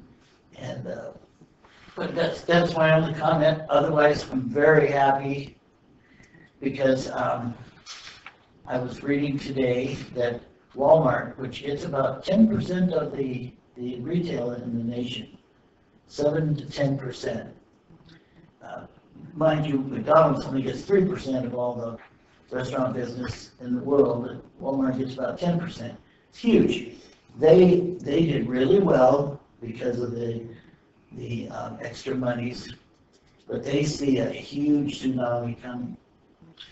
And also, I have a lot of friends who own commercial businesses, buildings, where they own maybe 1, 2, 3, 4 little buildings. And on the day that they were told, the tenants, and they're great landlords, but they were told, you can't take these people's rent. That day they got letters saying, I am not paying you rent. I'm not even sure it's legal for the government to do that, but they didn't actually decree it. The Ninth Circuit just told everybody that they were told the courts not to accept any unlawful detainers and things like that.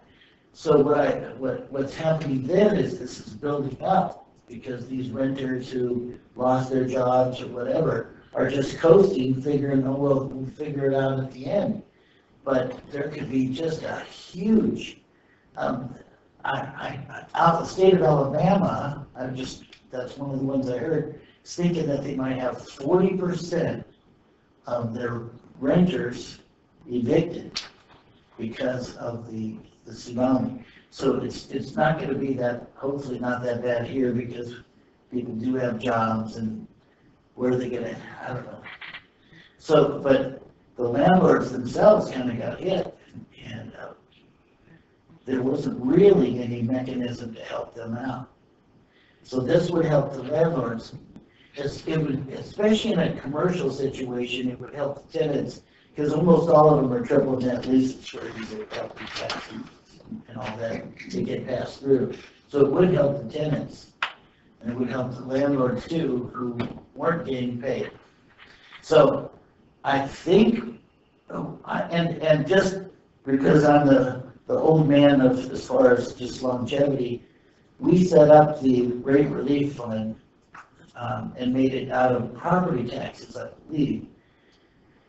Trying to remember what year we did it, but it was to sort of buffer situations where our CIP ran into trouble, but it was also for situations like this. That's my memory of it, but we didn't foresee anything like this, except for perhaps when we had a road slide or things like that, where it was pretty tough. Mm-hmm. So that's my thinking on it. I'm very happy that you've listened to the board, and we were actually talking 25%, but if we do it this way with the opt-in, we just might be able to stretch it a little farther in case people are still hurting. And I it depends on whether, and Paul, you probably read a lot of stuff, whether we're in a V or a W when it comes to the economy.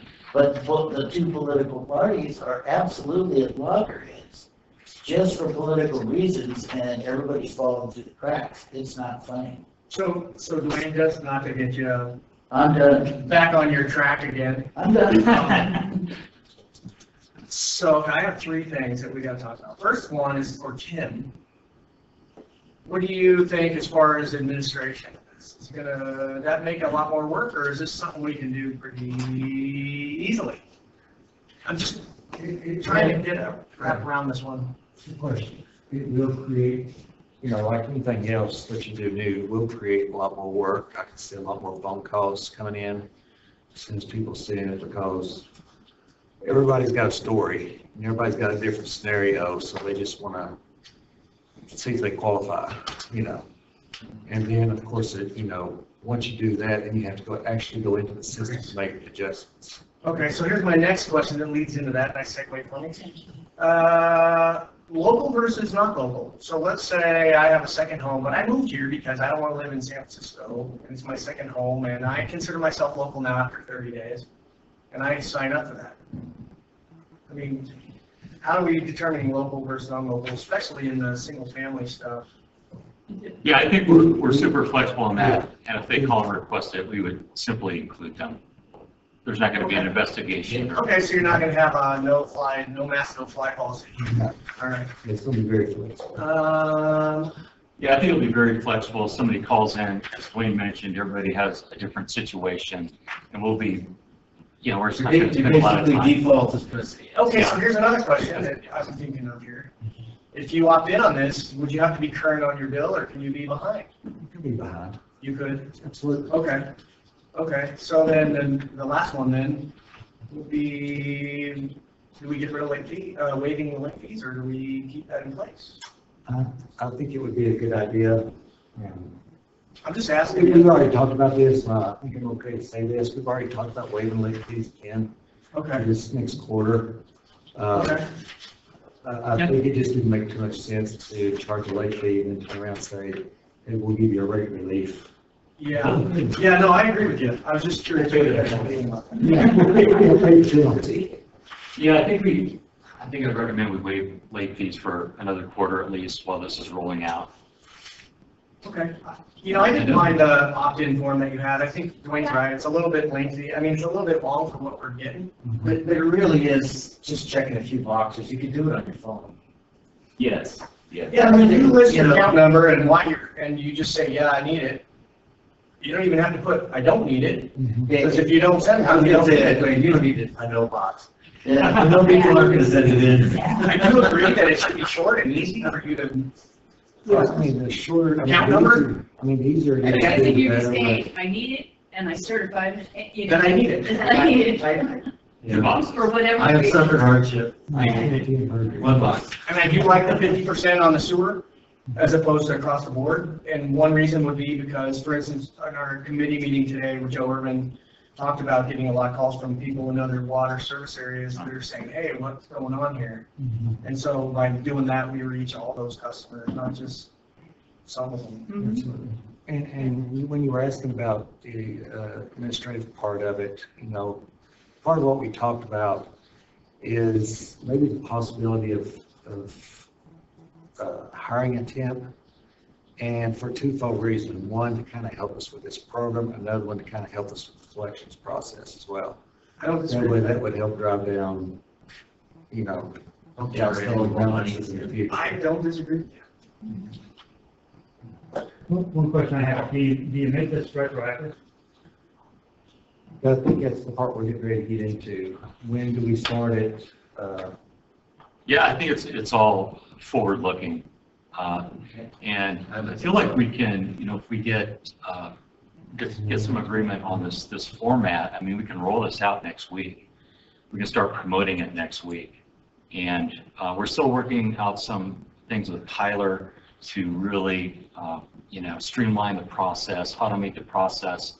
But we can roll it out next week, and then in the next few weeks thereafter, you know, in the month of September, we're giving people credits. So it would be for second quarter, which is and we're July, August, September, so third quarter? It'd be, yeah, Going into it's a September. little disjoint. I mean, it doesn't exactly follow our billing schedule, and I think that's a good thing. But just one scenario I think we could do, roll it out next week, promote it. We could maybe give people until the end of October to apply for this first round of relief. And then we can, in November, we can see how, you know, how many people, you know, took us up on it, how much money we have, what the economy's doing, and we could do another round. And we could roll it out in December. So that's great timing for the holidays. So what Chris is asking, and you answered it, but I'm not sure I understood it. That helps a lot. I know. With me, sorry. Is some people are going to say, which quarter does it apply to? We'll Yes. say, you just do it, we'll say. How about your next bill? Yeah, it'll be kind of immediate wherever you're sitting on that particular day. If your application comes in that same day, I would think we're going to approve that, and your account will be credited. So if that's in September, it'll be on the current bill. If it's on October 10th, it'll be on the next one. But it'll be in the same round, this first round. And they don't have to wait until they get their statement to see it. I mean, a lot of our customers are online payers now and have online accounts. And they can go online and see the credit posted to their account.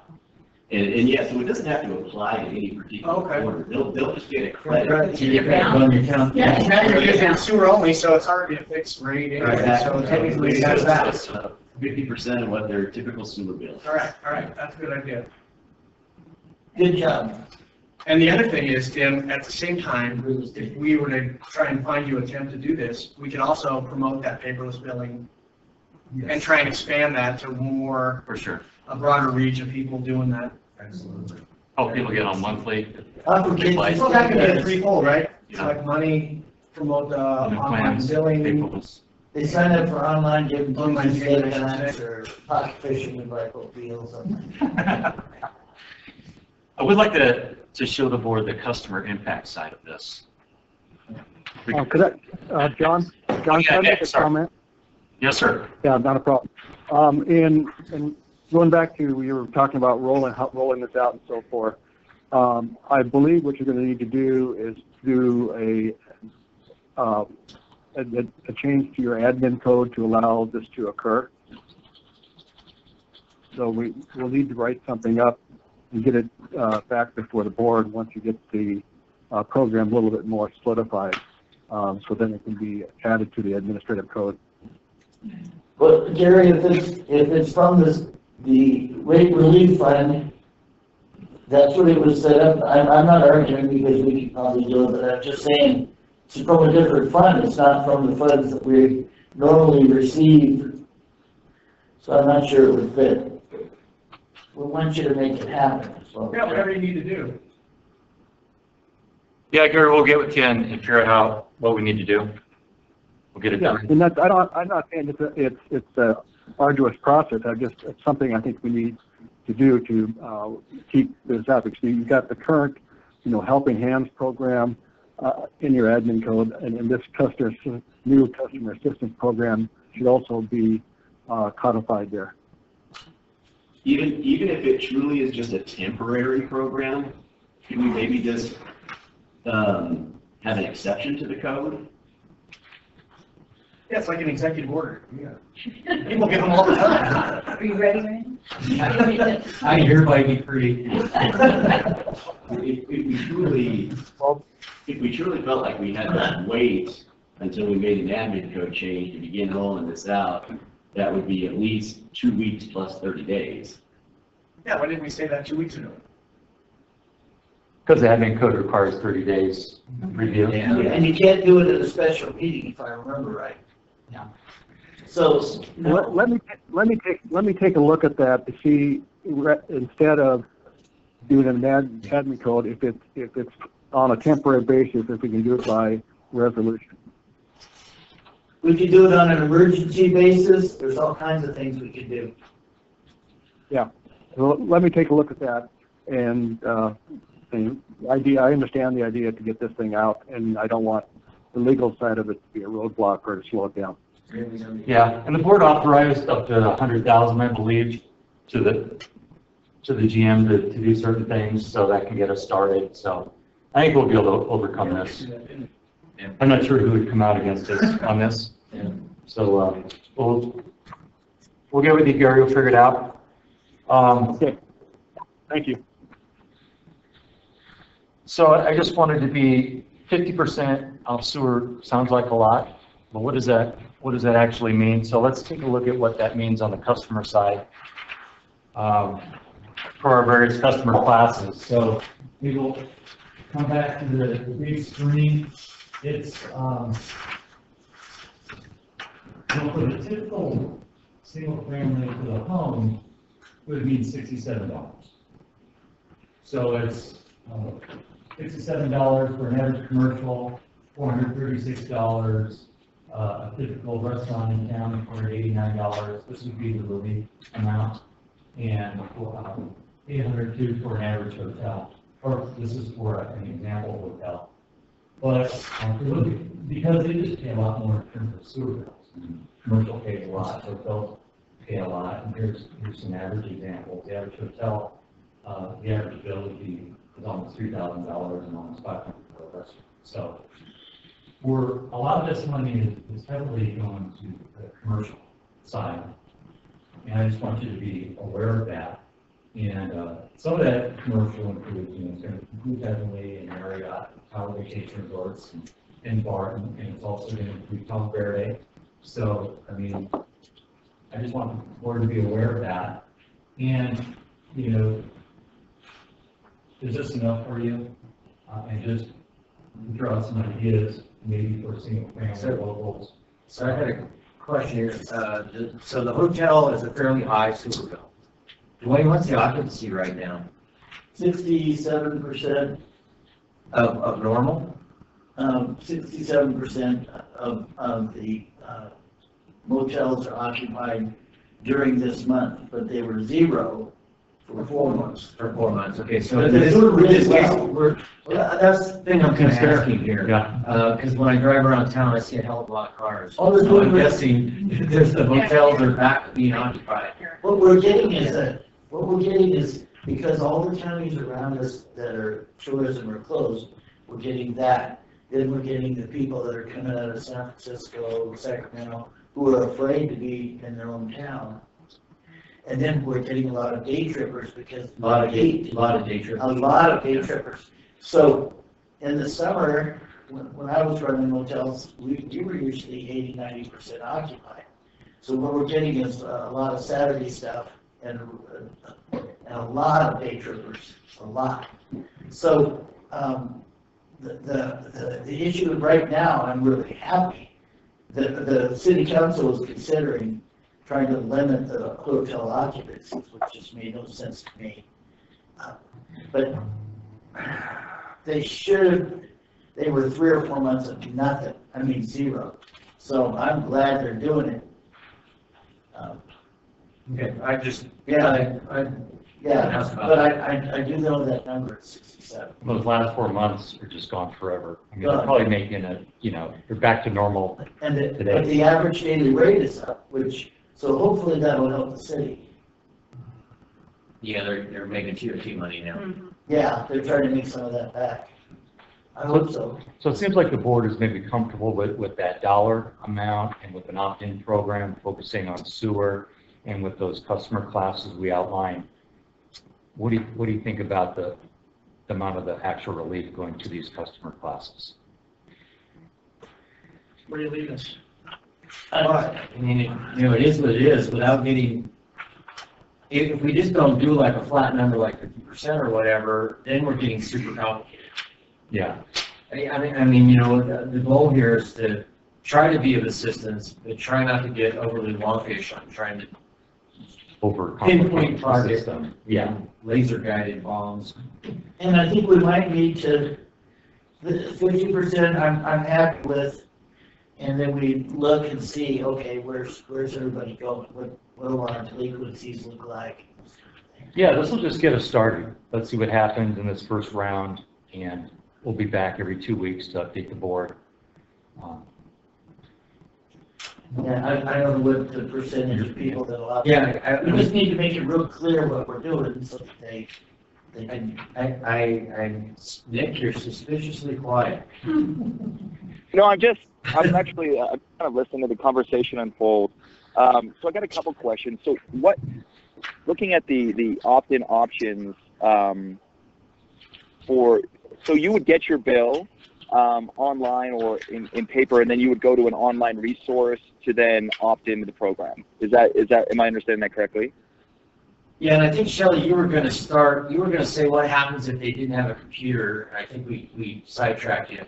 So why don't you finish up on that? Yeah, so it wouldn't necessarily parallel with our bills.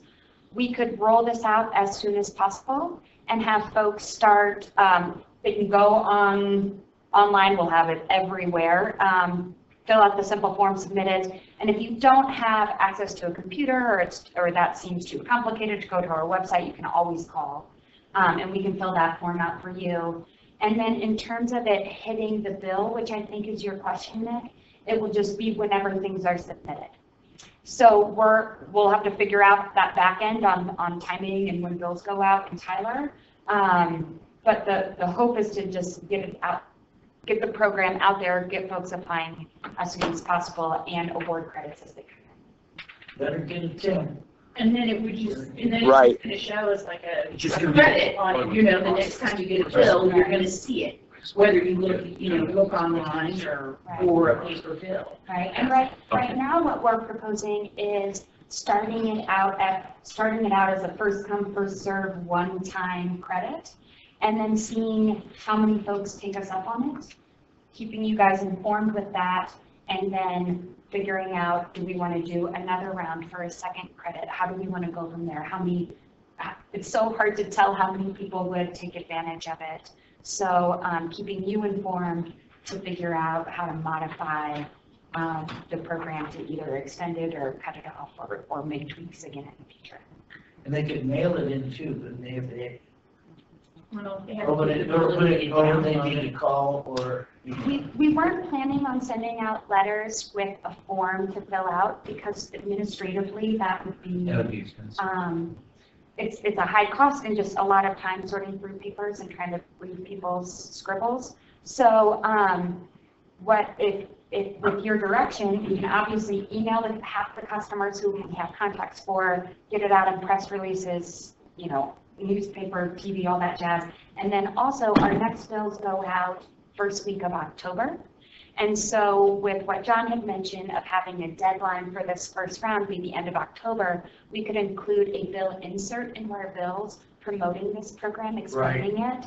So then just in case you were a person that didn't get the email or read it in the paper, or, you know, hear it elsewhere, there's an equity there of alerting everyone. It will be on our website, obviously. And so it will direct folks to the website, or, you know, and say, or with questions, call this number. Good, please forgive me for micromanaging, and you probably already got it, but just a big old button that says rate relief up here.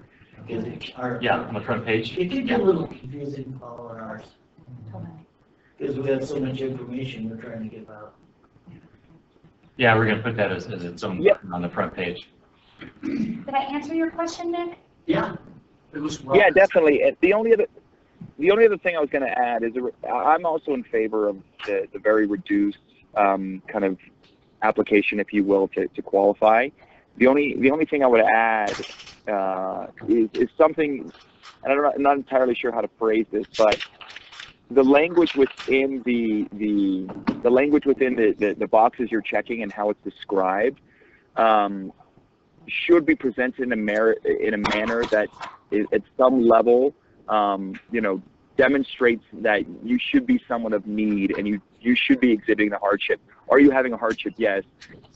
I think it should be, and again, I don't know what the perfect verbiage would be, but it should be developed in a sense so that conceivably people might think a second if they're not actually someone in need before they take advantage. And I don't know, I think you understand what I'm saying with that.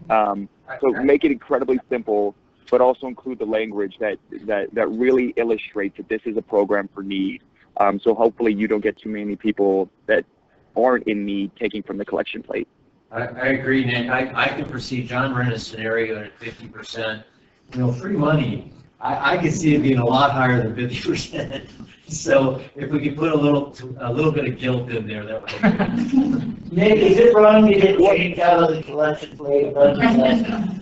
I'm not saying nothing. No, but I think that's exactly where I'm going with this, is that, I mean, if you asked me almost anything when I got a bill, that you want 50% off, I would just check yes, right? Whether I had need or not. Like, and so, if I saw some language, you know, we're in the midst of this turmoil, and this is for people truly in need, and, you know, our community help, and maybe some language even that the funds are limited, so that, you know, when it's out, it's out. I don't know how you would do this, but just some level to provide moral clarity for people so they don't just check yes if they don't need it. Well, in reality, it is limited, because if we get fewer takers, we will be able to extend this program longer.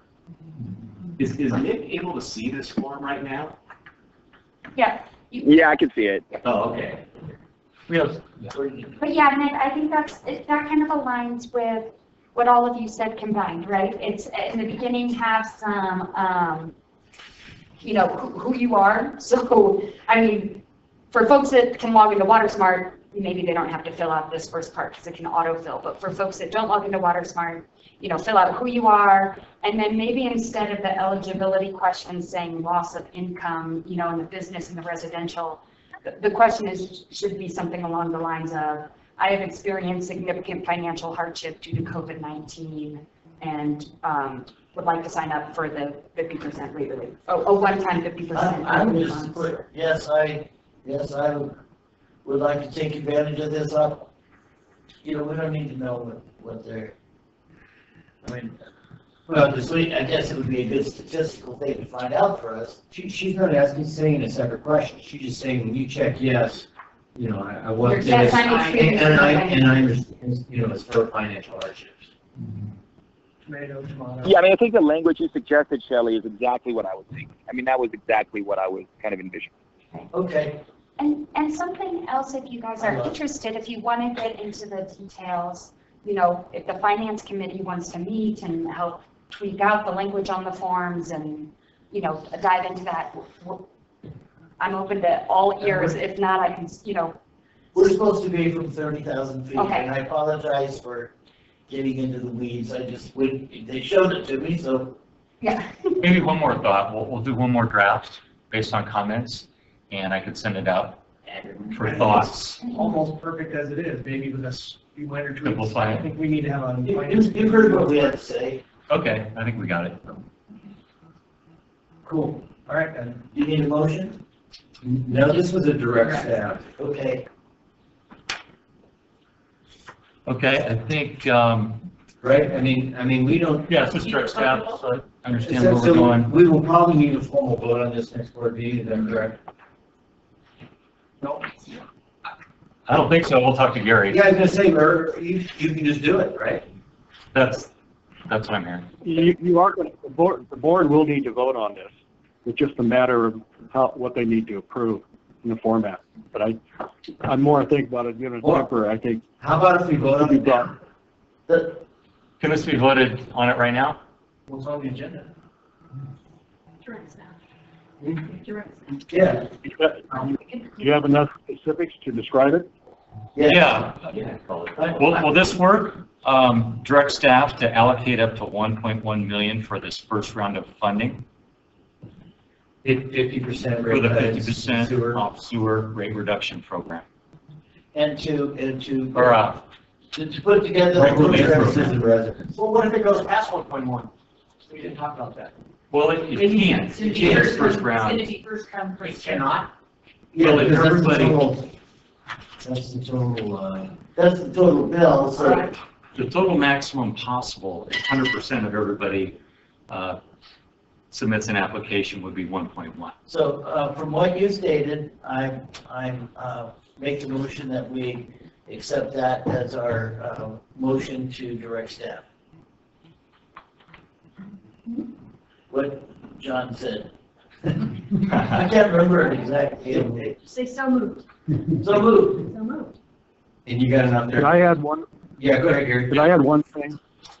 I'd suggest that the motion include that the staff then this is the motion to get things going immediately, that then staff at the next board bring back the resolution to more formally adopt the exact procedures and so forth that you. Okay, I've had my motion, and did anybody second it? I don't think they did. Not yet. So I'm in my motion to include, what Gary said. Okay, so nothing's gonna happen for 2 weeks then?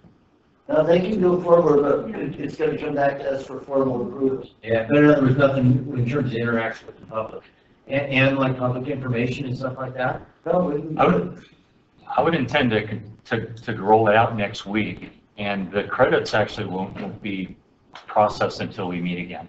Okay. I was just trying to get the timeline clear. So I think we'll stay on our timeline, and we'll meet the next board meeting. Okay, we have a motion and a second. Director Cephalou? Yes. President Vogelsang? Yes. Director Sheehan? Yes. Director Exline? Yes. Director Wallace? Yes. Motion passes unanimous. Okay. It took us a while to get here, but we're happy in the claims. I'll move approval of payment of claims in the amount of $1,675,704.66. Second. We have a motion and a second. Director Sefalo? Yes. President Vogelsang? Yes. Director Sheehan? Yes. Director Exline? Yes. Director Wallace? Yes. Motion passes unanimous. Okay, we are now on ad hoc committee reports. Standing the ad hoc committee, I'll go first. Chris and I and John were on a Zoom meeting with City Manager Joe Urban and Council Member Tamara Wallace. And basically, we talked a lot of COVID stuff, pretty much. The city's actually had some people that have had COVID that they're dealing with it in a safe manner. I guess that's the reason that temporarily the boat ramp was closed for a couple of weeks. It had to do with staffing.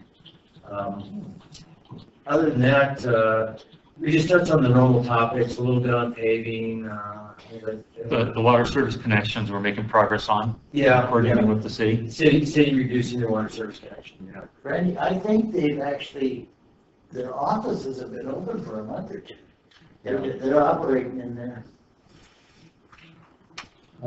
What else do you have? You took notes, better notes than I did, John. What else? Yeah, we talked about we're working on the paving MOU with the city, and we're making progress on that. That we're working together with the city on the solar, the seed MOU, hopefully to bring some solar projects into multiple agencies in our area. We talked about workforce housing and talked about the loop road a little bit, and snow globe almost certainly not going to be here this year because of COVID. So that was kind of. I don't know, you might have just killed the beans. That's not official yet. So hopefully nobody's listening out there. Already bought their tickets. All right. So that's pretty much the rundown. We were very concerned if Chris and I were going to get fined $100 every time we stepped out our front door, and kind of assured us that was discretion of the police, and it probably would more likely fines would result as if somebody was got in a shouting match with two people, one had a mask and one didn't, and the cops were called. That's probably where they're going to get those fines. But It kind of sounds too like they're focusing on businesses. Wow. Yeah, I think it took one or two kind of ugly incidents with the public and things going bad to kind of spur this on. So I think the cops are patrolling for masks, but I think if there was a situation where there was a fight over mask and non-mask, then they probably did. There's been a few. Yeah, well, I know, and I think that's why they had to take action. Yeah, and the part of the council wanted to make it $1,000 fine. I know, I got the backstory on that. I questioned Tamara as to why, how she voted. She says, well, I made the motion to try to control it. That sometimes you get scared instead of right. No. I think that's what she did. That's right. But what really caused everything to go crazy was those loud, unpermitted car show, 400 cars. I made everybody go nuts. Okay, any other Sandy or ad hoc committee reports? So we already talked about the, you guys met today, was it Monday on? Monday. Yeah. Well, we already had. As previously briefed. Yeah. We talked about that a bunch, so. We had a workforce housing committee meeting last week. Yeah. Go ahead, Nick, I'll chime in if you missed anything or if Yeah, no, definitely. We talked about the affordable housing, and really, the mechanisms that the district could employ to reduce costs, and honestly incentivize affordable workforce housing here in the community. And so really the conversation came with, what is the district's barrier to affordable housing, and really what that is the upfront capital cost as a result of connection fees and the like. And so what processes could we develop from transfers of units mechanisms from a cost perspective to bring that cost down to as close to zero as possible, to again really just alleviate the upfront capital cost for affordable housing. And I don't know, John, if you want to go into any more, or Tim or Dwayne want to go into any more specifics, but that was kind of the overarching theme of it. Well, the part of the theory that we sort of bandied about, and this is kind of down the road, was that TRPA has affordable housing category, the city has had affordable housing category, that we might look into having an affordable housing category at sewer units, because we have capacity, and if they don't get built, we don't get the quarterly charges. So how could we find a way to build housing that would increase our quarterly charges and still help the community? So we're looking at that. It was just an idea. It's a great idea, and we're going to try to flesh it out. We'll work on that one, and also kind of related to that, we have, I think, more than 2,500 unused sewer units currently. Most of those are privately held. So we plan to, in fact, Tim's already started working with the Tahoe Prosperity Center, and the TPC, we can work with them, and they can basically manage this market to bring these developers and these private and public unused sewer units together and be used for affordable housing projects. So I think that's something we can do right away and really quickly and effectively. One of the things I'd like to do probably at the next board meeting is bring the agenda item and say that we originally had an ordinance where a public entity could transfer sewer units to another place as long as we're in that public entity. We might want to broaden that to say to any public entity, because the city is interested in donating sewer units to the Boys and Girls Club, and I think it's going to be 16 sewer units, but it's going to be built on school property. So they can transfer from one public entity to any other public entity that would take care of that. Yeah, the code might already handle this particular instance. Well, maybe run it by Gary, I think, but with the school district being a public entity, it seems like, and this being on that property, maybe that'll solve that. Yeah. The question that was posed during the committee meeting wasn't that, I'm almost positive that right now, the public entities can transfer between themselves. It was a public entity to a non-profit. Well, according to the ordinance, the public entity is transferring the sewer unit. It has to be within their same organization that they're transferring the unit. St. Joseph. You can't go from the city to the schools. Yeah, like for that, to accommodate that St. Joseph project, for example. So we'll work with them on that. I'll talk about the St. Joseph deal under my report. Which we might be at work with reports right now, so if you want to jump right in there, Dwayne. Yeah, I attended a Zoom meeting last Thursday, about 2-hour meeting of the Conservancy Board and the St. Joseph's Land Trust and the Tahoe Prosperity Center, who are working well together. And then there's another development property that's working with them to, by 2023, I believe, we should, because the governor had ordered that the CGC inventory the properties, find something, get on it. We might have 280 units right there, real close to where the old city offices were. Back in there, there's another affordable housing project that was there years ago. About 280. It would have a child care center. It would have a common area for organizations to meet. There would be bike trails, a little park-like setting. And then there's also the project of about almost 80 units that are going to go on the Zared's property.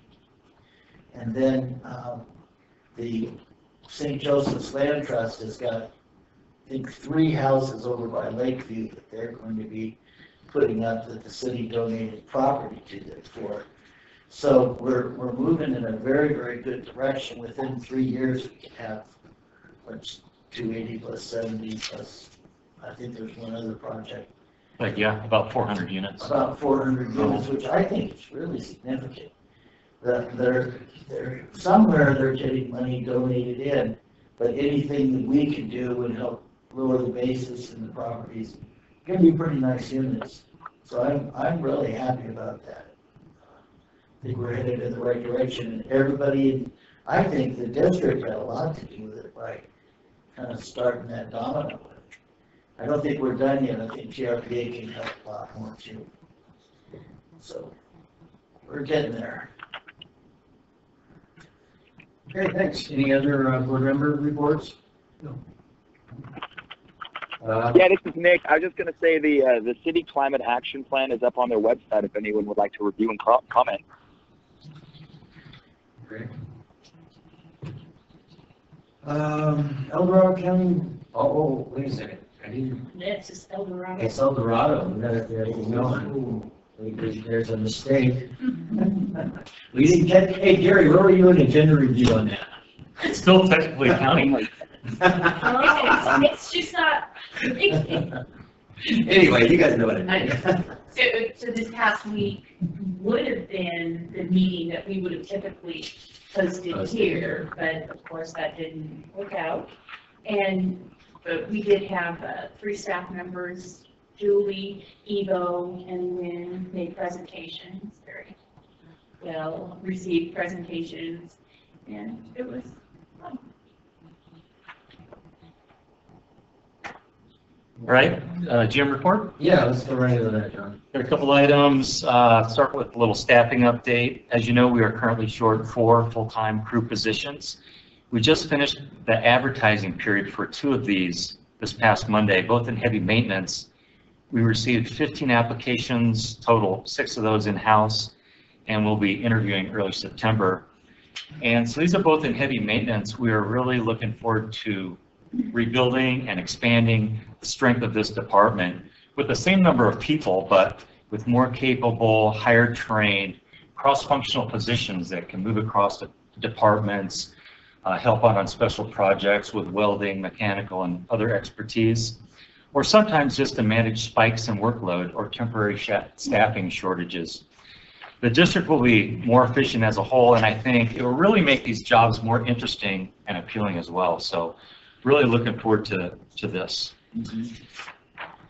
Moving on to a little more on COVID. I'll be keep it brief today, but at the district, still no confirmed COVID-19 cases.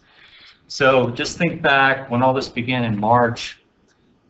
Overall, we've had 11 employees at the district with potential COVID, showing possible symptoms or potential COVID exposure from a friend or family member, but in all cases, we were able to keep them at home, typically working at home for 10 to 14 days, and keep any additional risk away from all others at the workplace. So today, only 1 remains out now as a precaution. And in all cases, they did not end up getting sick, and all tests came back negative. So, and I think for the foreseeable future, you know, unless things change consistently and positively for the better, we plan to continue this process, this stay at home as a precaution process, as long as we can, while keeping our essential services and business operations going strong. So this home time is FEMA reimbursable, and we are doing that. So now we're almost, we're heading at the back end of August already. Over 5 months, no confirmed cases at the district. And, you know, I feel like we've been really fortunate, you know, lucky with that.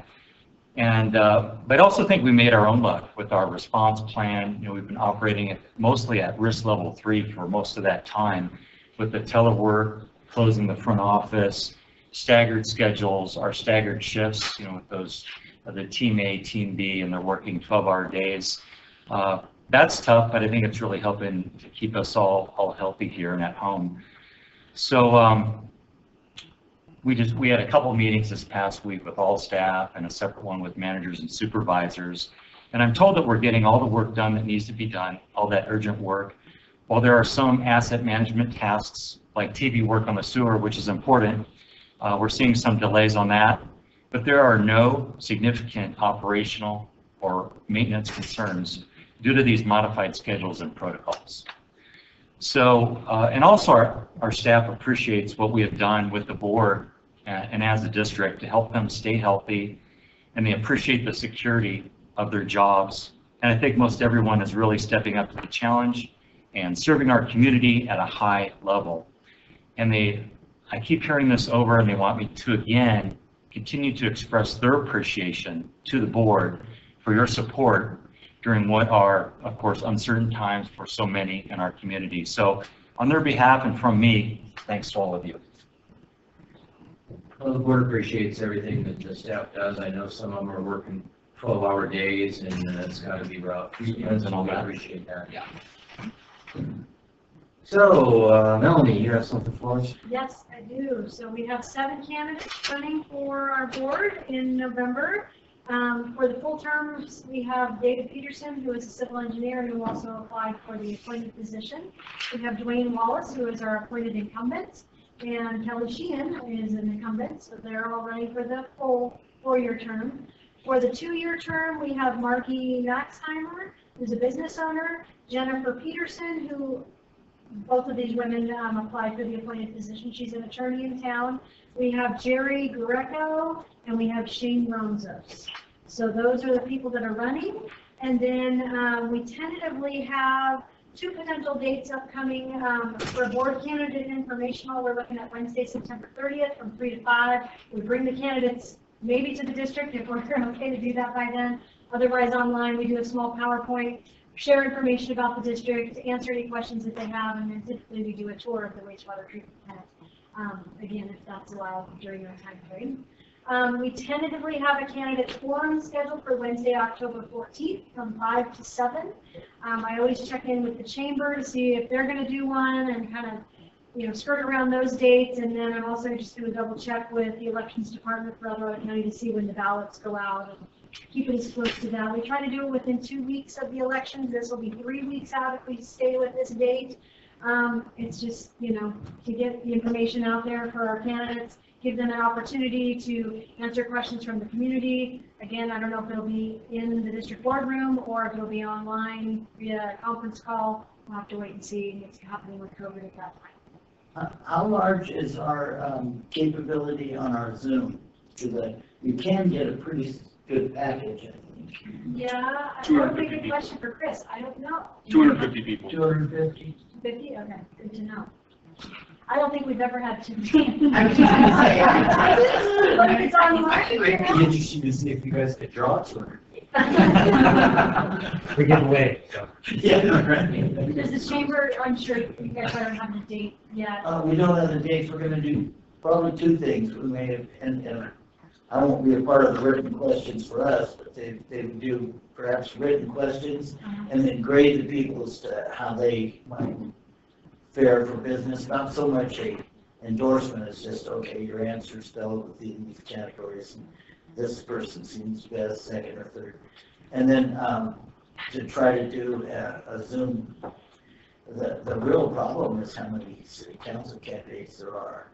In the past, what we've done that worked really well is we would let the candidates speak, and then we would send them around to tables, and we would have 6 or 8 people at each table. There was maybe 250 people. It was great, and they got to see them face to face, up close, and listen to them. But I don't think we're going to be able to pull that off. It's probably going to all be Zoom. Yeah. I'm kind of anticipating the same thing. We'll wait and see. It is. It is. People always, the cat's getting up in there and everything. But we've actually changed our date in the past because it conflicted with the chamber. And yeah. We want to be sure everybody has an opportunity. I'll get it out there. And I think the other chamber, I believe, does an endorsement. They usually do. Yeah. But their questionnaire was kind of weird. It asked for your bank account and your social security number, and they wanted to do a credit check.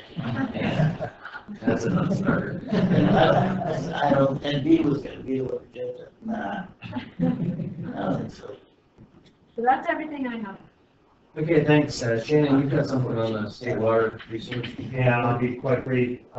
Steve Caswell and I met with two members of the water board, Laurel Firestone and, I'm drawing a blank on the other guy's name, to talk about the water loss regulations. And they were really receptive in really hearing what we had to say. In particular, we raised two items. One is that under the economic model that they have put forward, that is the foundation for the regulations, it would essentially cost us more to do the leak detection on an annual basis than the amount of water we would save by fixing those leaks. And so to say that that is a cost-effective approach is a little bit ridiculous. The target that comes out of the efforts for us is 21.7 gallons per connection per day, which would require about a 70% reduction in our unavoidable loss rate. Which is extreme and really unachievable, particularly by 2028, which is what the current proposal has. We've also done some reevaluation of our water audit. We actually think that 70% number, we can bring that down. We think our loss is actually maybe less based on some work Steve has done recently. But again, they were receptive. We have another meeting planned for September 4th, I believe, with another board member, AD-HOC, and then we're trying to get set up to meet with the other two board members as well. But they seem to be receptive at this point to the issues and the questions that we're raising, and so we'll see how these continue to develop. And Shannon, I appreciate the approach you're taking and the logic you're giving them.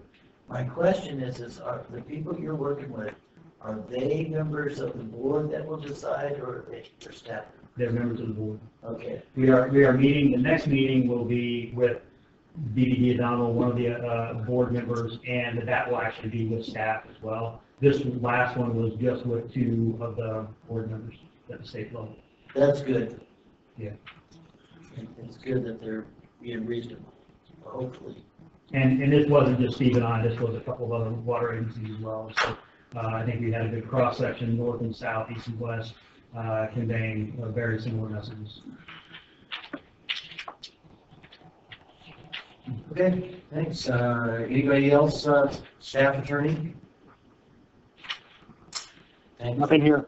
Okay, let's, you guys want to take a couple minute break before we go into closed session? Sure. Closed session into open session. Nothing to report, meeting adjourned.